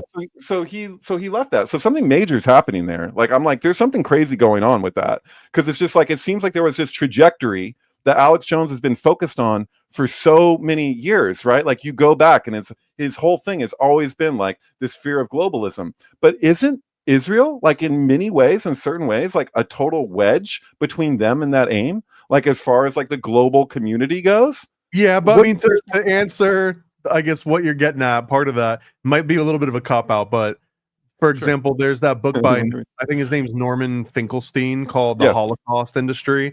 And what he kind of puts forth in that book, it's a thick ass book, so I'll try to I'm aware of it. But the whole premise of that book, though, is that there are a faction of Zionists, I guess we'll call like apolitical, like almost atheistic Zionists, if you wanted to. But absolutely, they realize that the conflict is an industry unto itself, and if you eliminate the conflict, you eliminate them and their role, and like anyone that cares about what they have to say and the power, the political capital that they have amassed over the last half century, right? So if everything just becomes copacetic, if everyone's on the same page and they all either agree or disagree, that entire industry collapses. So now you have this like self-preservation mechanism that kicks in where it's like, I need someone to be persecuting me, otherwise what am I even doing here? All of my everything goes away if I don't have a problem to sort of point at and get people behind me. And I feel like that's probably something that happens in every single faction of society, but this one in particular is a little bit more pronounced because of everything that you're talking about, like the main conflict where like the entire world all of a sudden has to care about what these two groups of people think about each other. Right. And do the Rothschilds, who are not like practicing, like what is their connection to what it means for all these practicing Jewish people, for what it means for them to be Jewish and to have a homeland even? Like it feels like they're like and you're not supposed to even be able to say it because we're not allowed at this point culturally to even acknowledge places where the Jewish people might actually be victims. I think that the Jewish people are victims to the ATL and AIPAC as much as they are to anybody, because I don't think that they have their best interest at heart, because they're using them to get the things that they want that isn't even necessarily what is going to benefit any of these people that they're supposedly representing as allies. Like, it's convoluted, to say the least. This is almost identical to some of the more extreme conspiracy theories I hear about, say, like the Catholic Church or the Vatican, that at some point there was a southern switch, the old switcheroo with the Vatican, where now they're leading everyone that thinks they're like worshiping Christ. They're actually worshiping Satan. They've inverted everything from the top down. It's kind of what you're describing, but it's more of a political inversion more so than like a religious inversion. Right, because the Rothschilds are full on capitalistic, like which is antithetical, not just capitalism, but like that relationship to capitalism is antithetical to what the mission of the Jewish people is in their own tradition that they've preserved, and what the whole aim is. This one gets a little bit complicated for me, because admittedly the most that I understood about the Rothschilds was from a very small book. I mean, I've seen all the movies and I've read but like there was one called The Founder, and it was about Mayor Amstel Rothschild, like the basically the patriarch of the modern day Rothschild family. But what it describes is this dynamic that kind of changed my whole mind on this, but that you're in this community and you are wealthy. Like the Jews that were living in the ghetto were actually wealthy. They just weren't allowed to spend any of their money. They weren't allowed to spend it on things that showed they were wealthy. So they had no other option than to just amass all this like wealth through gold and paintings and money and political capital, and also like intelligence kind of capital, but they weren't allowed to spend any of it. And they kept getting kicked out from country to country to country. And what happens is that the second that they have some sort of homeostasis, where they're in a situation where it doesn't seem like everything can be taken away, now, bro, it's like they've just got endless money. And this is like oversimplification, but it's a huge oversimplification, but it has some merit within that. And you use that, you're like, okay, well, we're going to trade this economic capital we've been amassing for centuries, maybe generations at least, and just convert it into political capital and convert it into all these other avenues. And it's kind of wild to me too, because the most tinfoil hat, patriotic, militia, isolationist, like all of these different mentalities is all about like, let's not rely on the government. Let's just like form our own community. And this is where I kind of see like these hardcore Zionists or Orthodox Jews, or hell, even Mormons, where like they're doing the thing that everyone else is advocating for, about be self-reliant, pull your resources together, screw whatever your sort of like national obligations are. The obligations are to you and your community, and move around as one unit. The Ayn Rand Right, philosophy. but when someone actually does that on a big enough scale that it like nations take notice, then Right. it turns into this like a cabal. Right now, all of a sudden, it's like, what are they Right. doing back there? Right. And they're all in on it. You know, Kyle runs Hollywood, you know, according to Cartman. You know what I mean? Like, it's like he's the guy to make like this is the point at which, okay, so for lack of a better word, we could say anti-Semitism. Semitism relates to the language. Semitic people is all, but I would just say that like when there's example of like what I see as actually bigotry towards the Jewish people, it's when there's this like implicit thing embedded in the communication that feels like kind of retarded, where it's just like all these people are working together for this particular aim that they're all in on. It's the most paranoid and it's like the Protocols of Zion thing will end up going there, and it's like the Borg. It's like a treatment of the Jewish people that they're just like a Borg that are all like working in concert to achieve this particular aim that is like against the goy. Like the goy are just going to be their slaves in the end, or whatever it is. Like that really bothers me, because you're when you go down that level of communicating around this stuff, and you remove all the levels of like intricacy and nuance that actually observably exist, like talking about the Rothschilds, and like not just that, like I say the Rothschilds because it's representative of a certain demographic within a smaller minority group who just basically have like no relation, like they do not care about the actual tradition or what these people's intentions are at all, and they'll use them. That's happening in Canada, man, like where you have the most well-intentioned people being manipulated by what is the virtue signaling right thing to do. Like I'm saying that Canada, it's happening all over. You know, that people are being manipulated through their virtue because you want to be on the right side of something, right? You don't want to be on the wrong side of something. So it's like whatever it is, like you know what I'm getting at?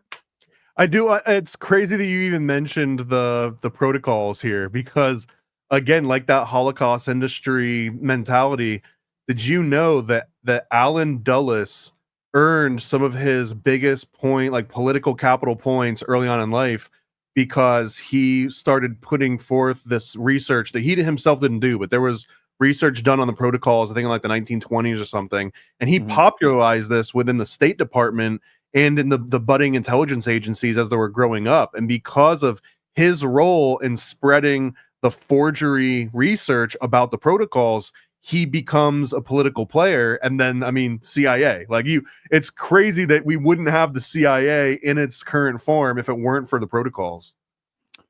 That's interesting. I didn't know that. You're telling me something I didn't know. I like that. Huh.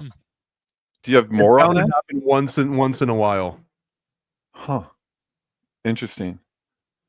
Yeah, I don't know. It's like you're somebody who probably read like Holy Blood, Holy Grail, huh? Like, did you like get into that? I love that. I actually read that before I even knew that's what the Da Vinci Code was about. Like, it was the bumpkin. Okay. It was the Goosebumps version of Holy Blood, Holy Grail. Okay, so like when you read that, like what was your experience? Was that like reading the 12th Planet, or was that like you felt like you were getting into more like Game of Thrones? There's like half the book is just names and locations, and it gets into the weeds a whole lot. But my takeaway was like I enjoyed the story and the premise that it presented. But when you look outside of Holy Blood, Holy Grail to try and get more context, a lot of it starts to break apart, because a lot of it is based on like this personal testimony of some self-admitted Illuminati members. And if you remove that testimony from the rest of the research of Holy Blood, Holy Grail, there's not a whole lot left other than just the concept that there's, I guess, like a genetic line that has been passed down over. That's what the Holy Blood, Holy Grail is, that the blood represents the DNA, and whoever has that DNA is somehow. I love the idea of it. Would make such a great movie.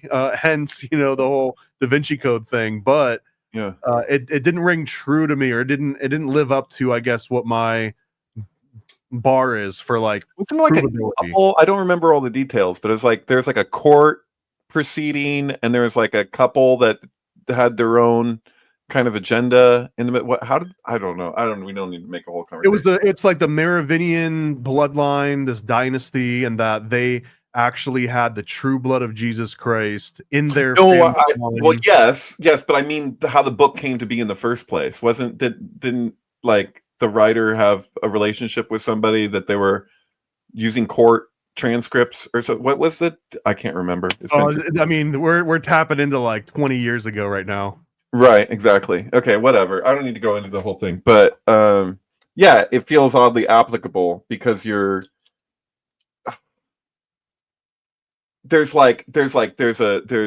something that's going on. There's a definite conspiracy happening with people that there's undeniable. There's an agenda at play, but then there's all like the levels of manipulation of all the people who are actually like drawn to learn about the conspiracy theory. But it's like the conspiracy, the perpetuators of the actual conspiracy are manipulating the conspiracy theorists to direct them to basically work as their army against the people that would offset their own ambitions. Like it's, you know what I'm saying? Like there's an analogy, one of my favorites of Jordan Maxwell, where he's talking about two lawyers in court, and that by all means they're basically like opposition to each other. But the whole thing is that at the end of this court case, no matter how much animosity you saw between the prosecution and the defense, the lawyers in this courtroom, at the end of the day, if you go to like a bar after this is all over, and you know, you see that the jury's there, the judge is there, the lawyers are there, the defendant's there, like everyone is there, the two lawyers would most likely have a drink with each other because they are on the same level as each other, right? They like represent the same thing, even though they're opposition. And he also, Jordan Maxwell, he makes this analogy to sports players, to like basketball players, right? That you're in court, and what are you doing in a court? You're volleying back and forth. Now you've got the ball. Now I've got the ball. And it's the exact same premise that after the game is over, these two players, you know, the MVPs on both teams, you would be like, oh man, they must hate each other. Nah, bro, they're probably gonna have a beer with each other more than they would have a beer with their super fan, or more than they would have a beer with anyone else in that bar, because they're the only two people that can relate to each other. And I think that once you get to a certain echelon of society, you can see this too. Like one of the examples, the lady that I might get these inverted, but like she worked at Coke and got the recipe to Coke, and then contacted Pepsi and was like, hey Pepsi, I got the recipe to Coke, and tries to like use it as a bargaining chip. And Pepsi just calls the Coke CEO, and he's like, yeah, we got some lady that like did, you know, corporate espionage. What should we do with her? And they're like, oh, let's just send her to jail. And like they collaborate with each other on these, because they realize that like, me as a CEO and you as a CEO, I can relate more to you. You are my friend more than this lady that thinks that she's gonna like, you know, break into our club. Like that's not how you get into the club, lady. And I think that that's how you look at it, as conspiratorial, but it's more just like two people on the same level. Like I kind of like this VIP suite that we've got here. Like I might not like you, but I would prefer that both of us be up here and not those peons down there trying to make their way up. And that just reverberates through all the different like levels of, you know, class and socioeconomic everything. It's a little bit more sinister than purely conspiratorial. Mm-hmm. I mean, it's sinister forces. Conspiratorial just seems like a natural state of being. It's like everybody's conspiring. Conspiracy happens constantly. Your mom and your dad planning you a surprise party is a conspiracy under some definition. They conspired, and you know, if there's some punishment involved, you know, then it's a nefarious conspiracy. You know, it's like, it doesn't take much. I think it's also a definitely nihilistic. I think that's is a very common theme when you get to a lot of, you know, themes of class warfare. It's like, oh, what do we do with this person's life that you know, maybe they're in the same way on the other side of that, they are just trying to, you know, survive in a way, or just like better their own situation, but one side of the equation has more power. So it's you know, Mormons break that theory just the tiniest bit, because there is maybe a level of this nihilism that you're describing, but also, as I understand it, and Andreas isn't here to correct me, but that even in the Mormon religion, even if like you're all going to heaven or you're all going to get your planet, whatever, there are nosebleed seats, and then there's like front stage seats, right? So even though we're like, hey, we're all in this together, I want us all to succeed, there's still this level, even in the afterlife, of like, but I want a better seat than you. I want to sit closer to Jesus than you get to sit. Oh, there Right. I'm just going to assume that that's correct. He's just creeping us this entire time. That's okay. We're all under surveillance of thousands of people and Andreas. And It's a good show. I don't want to interrupt. Andreas also hates my music. It's okay. It's all right. But I hope everyone else likes it. I'm kidding. I was like, you're talking about that Jesse Ventura saying that wrestling prepared him for politics, and I'm thinking of like Jimmy Carter's funeral with Obama and Trump laughing together. And I really would like to know. I'd like to be a fly on the wall between them to know what it was. What do you think about Kid Rock and Bill Maher dinner? Did you guys see all that? Bill Maher's dinner. I saw Bill Maher's introduction to his show where he described a weird it. Mockingbird moment. So like, because he's such a Mockingbird guy, and he's constantly saying what he's supposed to say. By the way, we love you, Kent. It's good to see you. But Bill Maher had this when 9/11 happened. He's like, I'm gonna just start kicking people out of the audience who don't go with the flow of don't follow the goose stepping, and Right. he's done a number of things like that. Plus his association with the Playboy Mansion and like younger girls there with the what's it called, the human trafficking, House of Apollo. He's the key to the House of Apollo and things like that. To me, it just seemed like kind of shady generally. But then he comes out and he's all for the government. He was before, he hated Trump and him. He said something slanderous of Trump, and Trump sued him, right? So this was a couple of years ago, and then he said we need to crash the economy. We need to crash the economy in order. Bill Maher said we need to crash the economy. That's the only thing that Trump will listen to before COVID happened, right? And then now, ever since like a year or so, he's been pushing further and further to be this sort of like false moderate to like to help the pendulum swing back for the leftist party. Because the progressives are now corporatists, right? Generally, they just are. Well, in his own words, he's like, it won't survive if they don't like just let up a bit on the extreme. Yeah, but like, so what is that? Where does that leave you if you're not a progressivist, transformative party? Then you're now defending big pharma. You got, you're talking about earlier, Bernie Sanders defending big pharma corporations. What you have are corporatists. These are corporate fascists. We were talking about how they were woke fascists. Now they're not as woke anymore. They're just corporate fascists. And so the Democrats becoming corporate fascists is kind of a weird thing. It doesn't matter. Bill Maher goes on and he says, Bob, his friend, this other sort of, MK Ultra seeming character, right? Because what is Kid Rock other than controlled opposition? Like I would even quite call him opposition, but like it's this like Kentucky Fried Movie version of like CIA op. It's like, hey kids, I'm like, it's like Kid Rock being your friend is about as believable as corporation selling you Pride Month. It's like he's like he's the conservative equivalent to. People were trying to compare him shooting the Bud Light with his semi-automatic weapon to like people like destroying Tesla dealerships and stuff. I'm like, dude, he bought the beer to shoot at it. What are you talking about? That's my fault because I remember saying, because someone said they were the same thing. It's like I don't remember ever seeing a Bud Light can on fire, but I think that's no, the thing it's a false we did used to shoot. We used to shoot at cans all the time, but not because we didn't like the cans. Actually, that was like we were happy with the drink. It was usually whatever we drank, we would shoot the cans. I don't know. All right, so then Bill Maher goes out and he starts saying, "I love how easy it was to talk to this guy." It was like this. It's just really weird because it's like someone giving a speech about how much they love Stalin. That's what it felt like. He's like, this guy's so beautiful. He's so handsome. He's just a guy. He's really just a guy. He's just a person.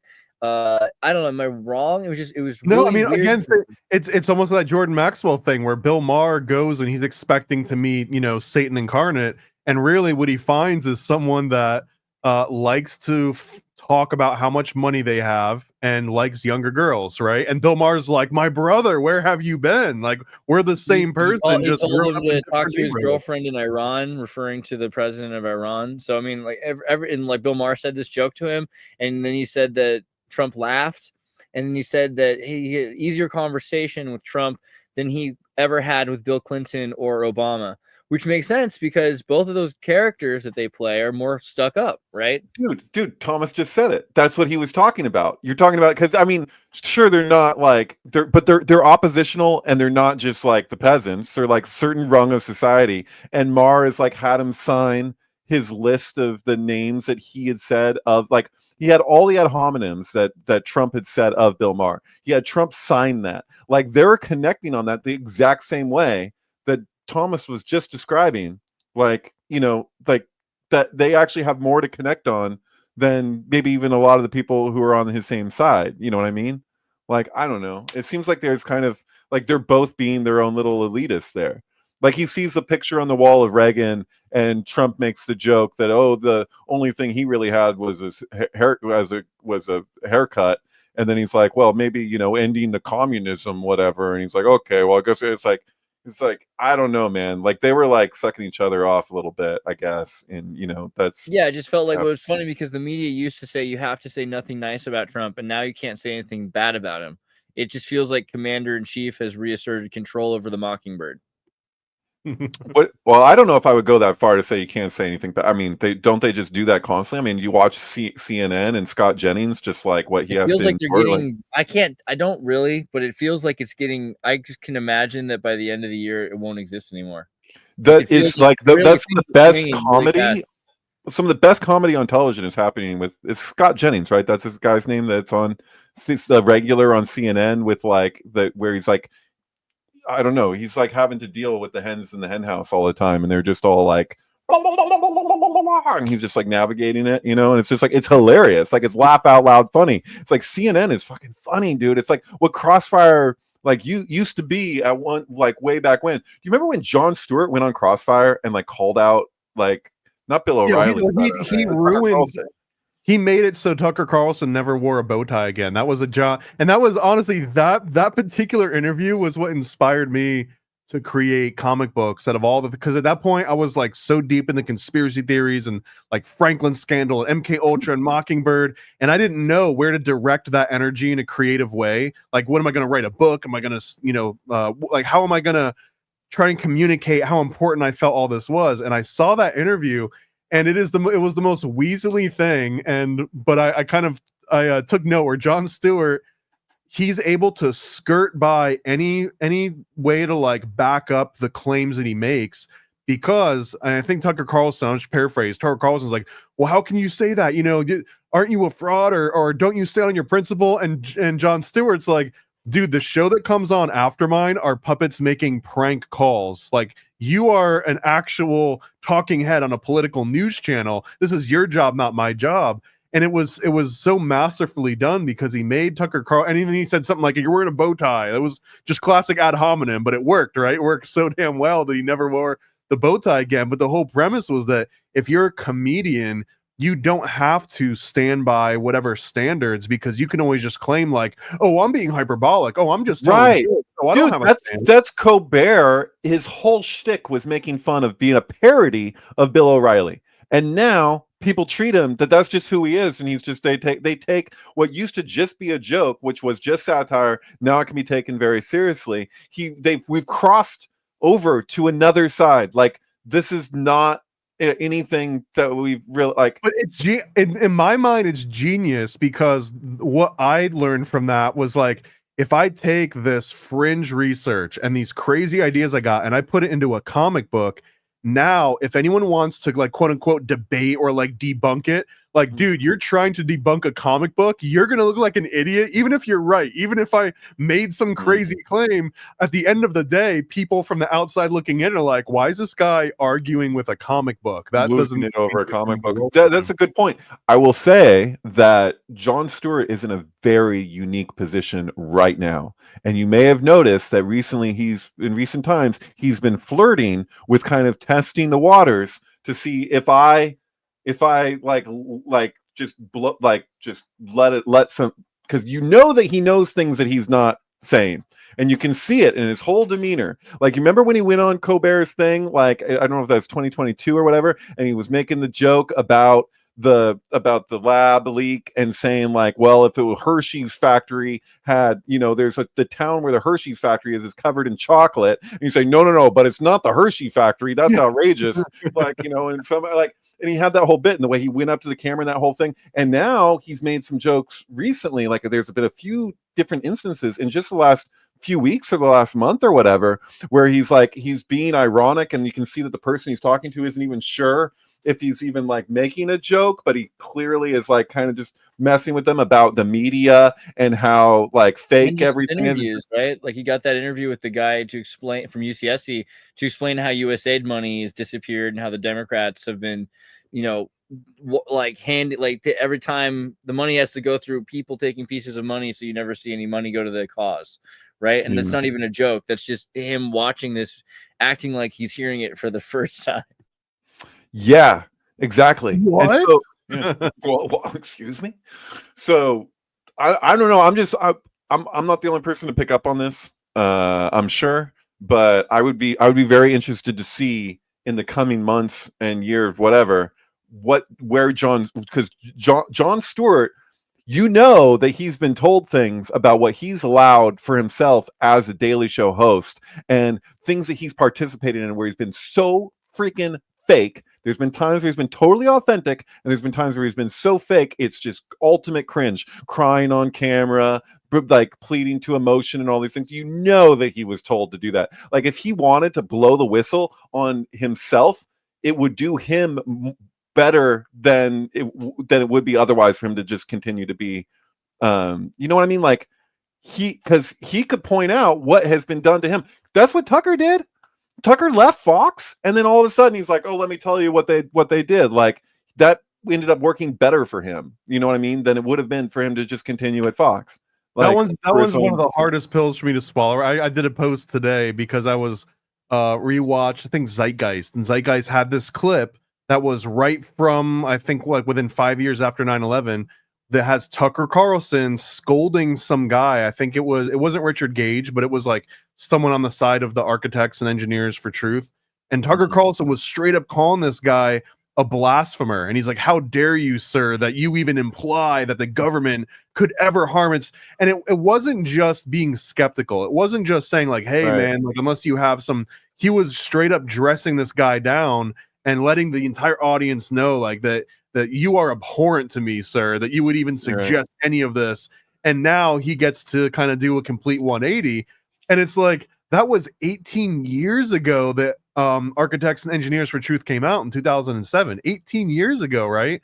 And what happened over the last 18 years where Tucker Carlson was all of a sudden like, wait a minute, all of those interviews and all those videos and all the information that was out when I dressed this guy down, somehow he came up with like a new revelation. I think that revelation is that he's part of the new like truther grifter crowd. There is a new wave of truth grifters, and a lot of them, it's almost like the neocon thing where they used to be one way and now they're the exact opposite, but it's only because now it's advantageous. So like, you can get political capital from making these claims, whereas there was no political capital 2 decades ago. And maybe it's just a coincidence that he happens to have the opinion that is more in line with like what's acceptable now versus when he had it 10 years ago. But it's Marshall McLuhan stuff, because you have what's happening with the internet is that the actual, like, the medium is the message. It's continuing in the midst of the other thing that we used to ascribe all power to. So video killed the radio star. Internet's killing the television star. Don Lemon and Tucker Carlson getting fired on the same day.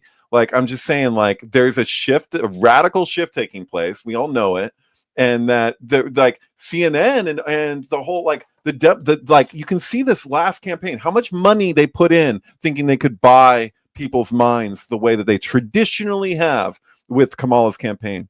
Like, there was literally, that was the attempt, was like, can't we just buy this? Like, dude, and what do we need? One of the memories I've got of Bill Maher, that when Obama was running in his re-election campaign, I distinctly remember, because he had like an interview with Obama and he makes this comment of like, like, oh, I hope you're going to do something about the whatever it is. And and Obama's like, oh, we'll see. Ha ha ha. And Maher's like, well, I certainly hope so. I donated over $1 million to your campaign. Like, and it was just right out there for him to say. And it was almost like, I know this is how the game works. I bought the ticket, so I get to take the ride, right? And he wasn't supposed to say it in that public of a setting, but it was absolutely a slip of like, this is how it works. Right. Director's next film. Oh, please let that be true. They're talking about Ari Aster. Yeah. Midsummer director's next film was about small town COVID. Well, Midsommar was about COVID, like completely. Like it was Sweden's whole trip of like looking at the how like they never closed their schools. They in Midsommar when the elders commit suicide at the age of whatever it was, like what was it, 72 or something? Yeah. But that was so it just, this is one of my better syncs is Tool's album Fear Inoculum and Midsommar. It's like this is that, I don't know, man. Well, I'm gonna call it Midsummer because I'm American, but Midsummer, it's also if you were to take this with what the COVID denialism that you're talking about, Midsommar is really about a community that dropped the murder rate to 0. There happen to be some human sacrifices, but that's included with the homicide rate. Right, but they kill the outsiders, so that's kind of the point. And then they celebrate. Well, they sacrifice them. They didn't kill them. This is a no-kill society, right? Right. Yeah. No, it's all. Yeah. Anyway, I don't know. You'd have to wait to see what it is to know what it is. I can't take a headline and say this is his next movie. I'm already outraged. I don't know about you. Yeah, it's in there somewhere. It was one of the more recent ones, relatively, but yeah, it's. Yeah, I don't know. You see it? Was it after Don John or was it before Don? Yeah, if you keep scrolling, I'll spot it down here somewhere. But yeah, there's. I'm sorry, I got over 200 here, so that's the problem. But Steam, yeah. Oh, there it is. Midsommar, Fear Inoculum. I was right back there. Up a little bit. Oh, there it is. Yeah. So this has got Tool, and What were you? How do you? Did you want to elaborate a bit on your sync, like why? Because this came out in November 2019, right? Is that? Well, that's when I uploaded it here, I guess. But yeah, no, okay, I mean, Midsummer came out in 2019. It came out right. Actually, Jordan Barty had made a great, amazing video that he put on Barely Human 11's Vimeo account that got taken down during 2 weeks to Flatten Your Face. So creator of Back to the Future predicts 9/11. I was putting videos on his account on Vimeo, as was Jordan Barty, just the two of us and our friend. And that they deleted his whole account. We don't know if it was because of my video or because of Jordan's video or both, but he basically made a video basically showing to what radical degree Tool's album was actually predicting COVID-19. And it was an extremely strong argument. It had clips of Maynard describing synchronicity, and it was all this 9/11 stuff. But he had a really good argument for that. I could make the same argument for Midsommar, and that's how that sync came to be. Was I was just like, wow, both Midsommar and Fear Inoculum just scream of what happened to us in 2020 and beyond. But yeah, so the whole, everyone loved Sweden, who was like a Bernie bro, right? So like Bernie's whole both campaigns was like Sweden was like the ideal model for healthcare, and then it was like Sweden went from that being put on this pedestal to being completely demonized by all like the same people, like the same crowd. And I think that there was like this repressed, unacknowledged resentment about Bernie too, which Sweden kind of like was attached to psychologically, like maybe unconsciously. So it's just like, well, screw Sweden. They're not closing their schools. What, are they crazy? And Sweden continued to do like their main guy who was equivalent to Fauci there, right, in that position. He said, he's like, the rest of the world is being weird. He's like, we're doing what we've always done. Like, you're treating us like we're like this anomaly. He's like, no, you've all gone in another direction. We're just going to do it the way we've done it. And Sweden ended up faring better than almost anywhere in Europe. But initially, because they had nursing homes that had people flying out, people would work elsewhere and then they'd fly it. So the people died, elderly people died in the nursing homes, but the year before there was a giant trough in deaths from the elderly. So I found footage of people in Sweden before COVID hit saying, we're expecting a lot of elderly people to die here this year, because you can't have a trough like that and think it's just going to continue like that. You're going to have an unusual amount of deaths. So they saw that coming anyway. So the officials in Sweden, like, they knew that when the deaths first started happening, they're like, well, we were expecting that. So it wasn't just like this novel thing for them. They were like, well, you know, they're more vulnerable and this and that. So anyway, yeah, so everyone had flipped the script on Sweden. And so Midsommar was really like, it's this trippy thing, because it's like all these Westerners going to Sweden and being horrified by how crazy these people are and what they're doing in this really fucked up community. And so I could translate that really easy to the way that people were relating to what Sweden was doing that was normal, as though it was Midsommar. What I was getting from people on Facebook in 2020 when I talked about Sweden was as though I was talking that Sweden was what was in Midsommar, and even though it was completely normal. So it's just like this extreme irony just like loaded in there, you know. And so, yeah, Tool's album speaks to it too. You'd have to see it to believe, to get it, but yeah.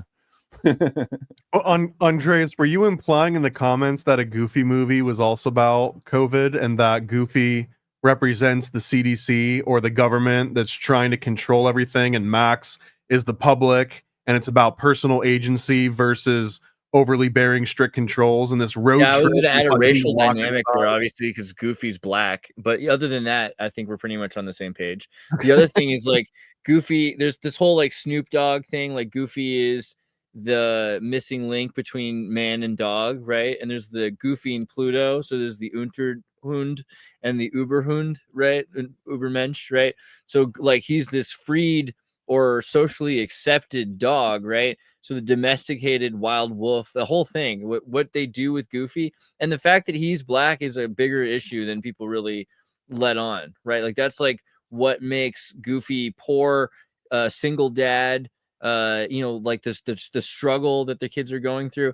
Everything in that movie, the fact that you have this Nixonian like principal who claims that Max is in a gang when he's not in a gang, right? Because he's trying to impress a girl by doing this Prince like song, you know, like, and there's just so many levels to it where you know, like his friend is so worried even just for helping him that his dad PJ is worried that Pete's gonna like annihilate his existence or squash him like a bug, or you know, because very strict parenting.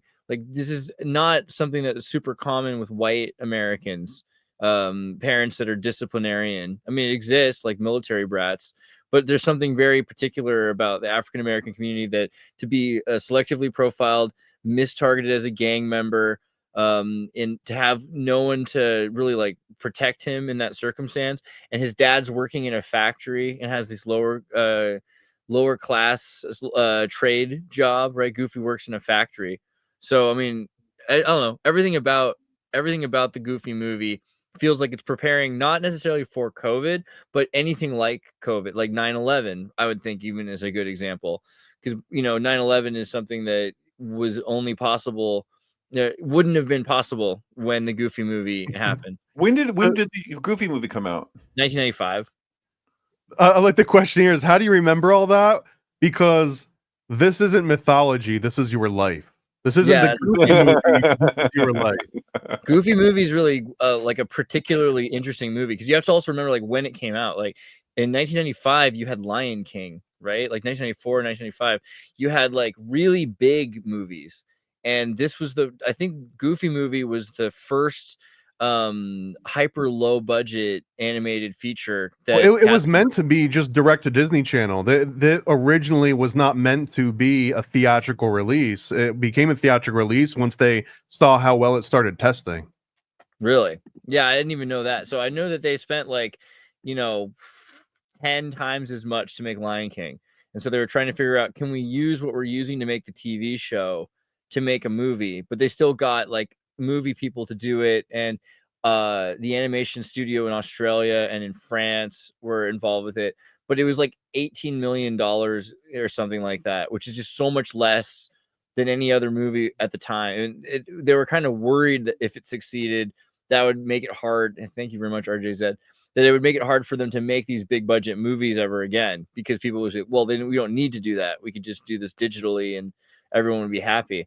But I mean, it's also the content is so different because every other Disney movie is about fighting a villain, you know, like with this heroic journey or something like that. And here is this father and son against nature, against the world, right? And there's something really internal and profound about a Goofy movie, I would say. You open the door to Goofy movie, and I have to get your read on this because I'm still trying to figure it out. That there's this one particular scene in which Goofy falls asleep in the car, or he's like outside, and Max goes to the car, and as he's sitting in this car, the glove compartment magically opens up, the map comes out, and this little like pencil pops out of the glove compartment, and this is actually becomes supernatural, where the pencil itself moves and it points to LA on the map.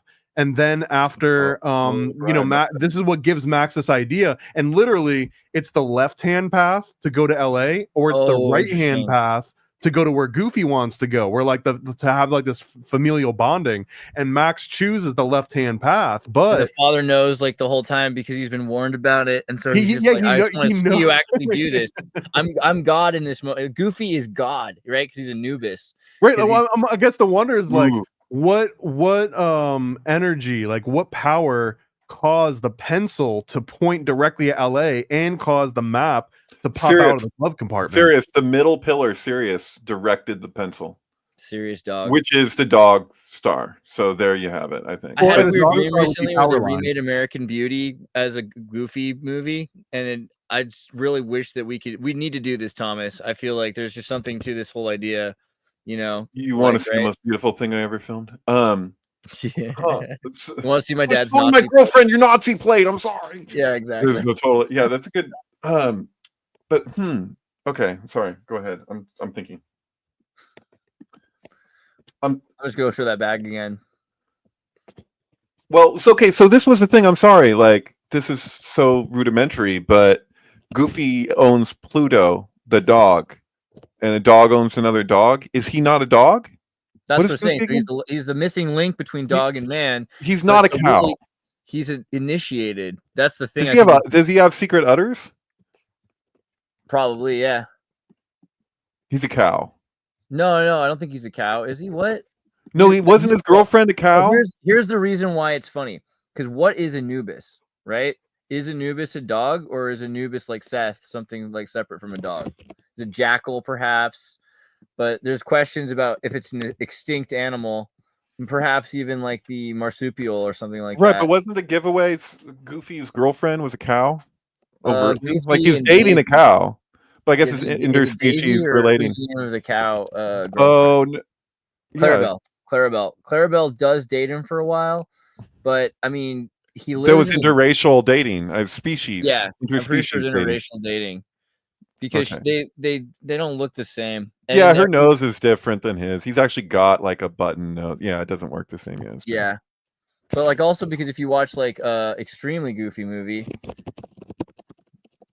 then there's for another sure, movie. There's another Goofy movie called Extremely. Yeah, this one's Goofy movie where he goes to college, and this one's done by the French animation department and in like the French Canadian animation department, which is why when they go to the coffee shop, they have the chill bean, and everyone's like beatniks with their like poetry and right, and they got the hot French chick named Mochaccino. Yeah, it makes a lot of sense in France. You know what I mean? It's not like the way high schoolers are here, but it's still pretty great because they're all into existentialist philosophy. But there's also like the fraternity. But yeah, it's definitely. I mean, it's a dog world, right? It's the Disney dog world. No, I never saw this one.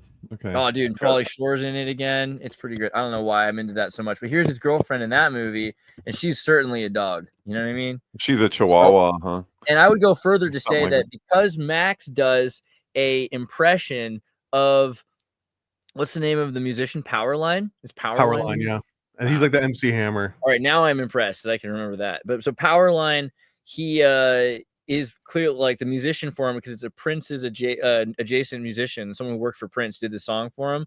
You know, that guy's black and the character's black. So if Max is not black, then it would be blackface for him to be dressed up in the high school, right. And Disney wouldn't allow that. So it's pretty much he has to be black. You know what I mean? Did you guys like? I haven't seen the sequel to Space Jam. Have you seen the sequel to Space Jam? So there was like the controversy that they couldn't have Pepe Le Pew in it because Pepe Le Pew is canceled, and so they removed Pepe Le Pew from it, even though he's supposed to be in it beforehand or whatever. But there's a scene where, if you look, they got the Droogs from A Clockwork Orange like in the scene. I was like, so wait, did they put the Droogs there as a statement of like, oh yeah, Pepe Le Pew is canceled, but we can get away with showing the Droogs from A Clockwork Orange? Like, it's I'm weird. pretty sure that was the point. Yeah, it's kind of like what they did with the new Beetlejuice, where they have, you know, all of this information about the character that was canceled, essentially, because he's not allowed to be in the movie. Like, they made the whole movie about him, essentially. Yeah, but I don't know if that was as flattering as people like. I don't know if that was as praising of him as it was like just like I don't know. I don't know if that was a good thing for it to be so focused on him in the way that they did it. It seemed like it could have been more of it, like a further driving the insult or something. I don't know. Maybe not. I don't know. There's just something going hard in this Goofy Beauty movie. I feel like we really, you know what I mean? It just feels real. I would watch this film. What do you think, Kurt? This is like Roxanne becomes. Yeah. What's that? Have you ever seen American Beauty? No. Should I watch that one? We need to talk movies, man. We're missing out. We're missing out on a good movie talk. Well, the director of American Beauty said he was very disappointed at what happened with Kevin Spacey's cancellation because he really literally said, I believe the quote is, he ruined my movie. And I'm just like, what the hell are you talking about? Like, just objectively, from an artistic place, what happened is what happened. We don't even completely know what happened 30 years ago, but even beyond that, I guess we do. But the point is, it imbued the movie one way or the other. Because as you're watching the movie, the way that Kevin Spacey is with this young woman, it actually, I don't know, man. That's the weird thing about art, right? It's like whatever judgment you have to say about it, if anything, it gave an added layer to the movie that already was layered. You know what I mean? Like, because now it's meta in another way. Like, because now he's not just that character in the movie; he's Kevin Spacey watching that girl. You know, so I don't know. Yeah, Andreas, have you ever read Pedro Paramo? No. Anyone? Pedro Paramo. Yeah, it's so a little bit of a background. Well, I ended up watching the movie adaptation, which was really good, and I've been trying to like listen to the audiobook. Well, I got halfway through that one. Apparently, this was a big inspiration to 100 Years of Solitude, which is like might be the biggest novel I think that originated out of South America at this point, or one of the most famous. It's pretty up there. I don't know enough to know for sure. But... Love in the Time of Cholera is the one, man. Same author. Okay. Yeah, I love any information that I can get. But apparently, yeah, this book was one of the inspirations to 100 Years of Solitude. And no, it's really cool. It's really cool to see, I guess, the cultural perspective that you get if you really try to absorb like the film or the book. I'm not so fluent yet that I can actually understand the books, but I can get through movies with subtitles pretty well. Because you have the visual aspect, right? That's makes it a lot easier, especially if you do multiple watches. But yeah, it's a really good film if you watch it. I don't want to spend too much time being like, oh, did you guys watch this movie? No, you didn't. Oh, okay, whatever. But it's a really fun movie. A really big theme out of a lot of, it seems a lot of Spanish books will be, like spirituality, the afterlife, themes of death, dying, and how spirits linger, and how that kind of overlaps with your current reality. And so it leads to a lot of, I think, a lot of really interesting storylines, and sometimes it can be confusing because I think there's a lot of interplay with like flashbacks and like, is this a flashback or is he actually just speaking with a ghost right now? And so yeah, Paramo, yeah, I don't want to give a spoiler for anybody because I think the movie adaptation is actually really good. And also, Netflix adapted 100 Years of Solitude as well, and so far that's really good. They're going to do another part. But yeah, essentially the synopsis is a guy goes to a town to try to meet his father. It was his mother's last dying wish. Go meet your father. And it turns out his father's dead. And basically the entire town is abandoned, but he meets people. But are the people there ghosts or not? You don't really know. The whole family history is like embedded in it. I mean, I haven't seen the show, but I'm aware of like it goes back like generations, right? This is like a whole family story. No?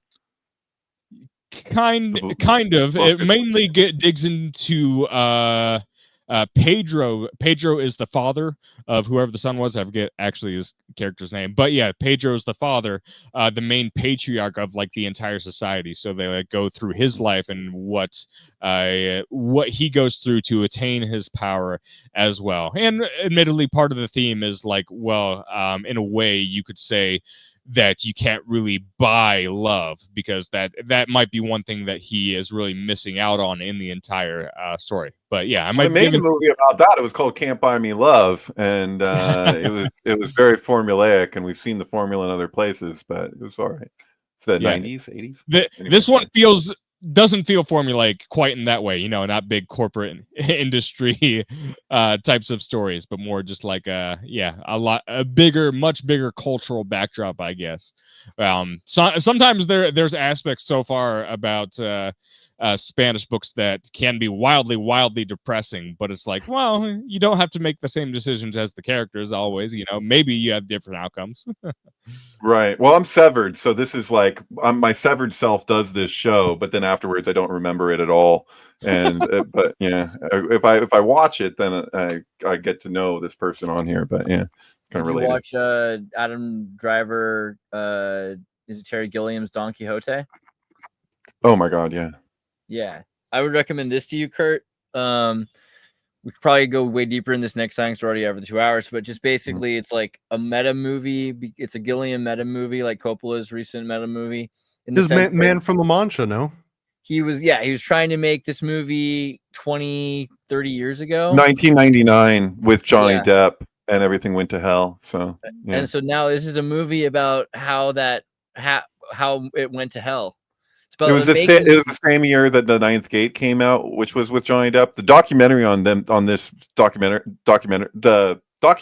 the film Going to Hell is really freaking good with Johnny Depp and the way that all went down. But just so you know, this movie that you're talking about here, The Death of Don Quixote or whatever, this is exactly 11 seconds longer than The Ninth Gate. And personally, I don't think it's a coincidence. Yeah, I doubt it could possibly be. Yeah, and Terry Gilliam, born in Alexandria, Minnesota, where the Kensington Runestone is, the creator of Monty Python and 12 Monkeys, and Brazil, which I think I wanted to bring up earlier because of the ice raids, remind me of the entire plot for Brazil, right? Where there's a bug that gets on the letter of the name and they grab the wrong guy, and they just were like, well, you know what?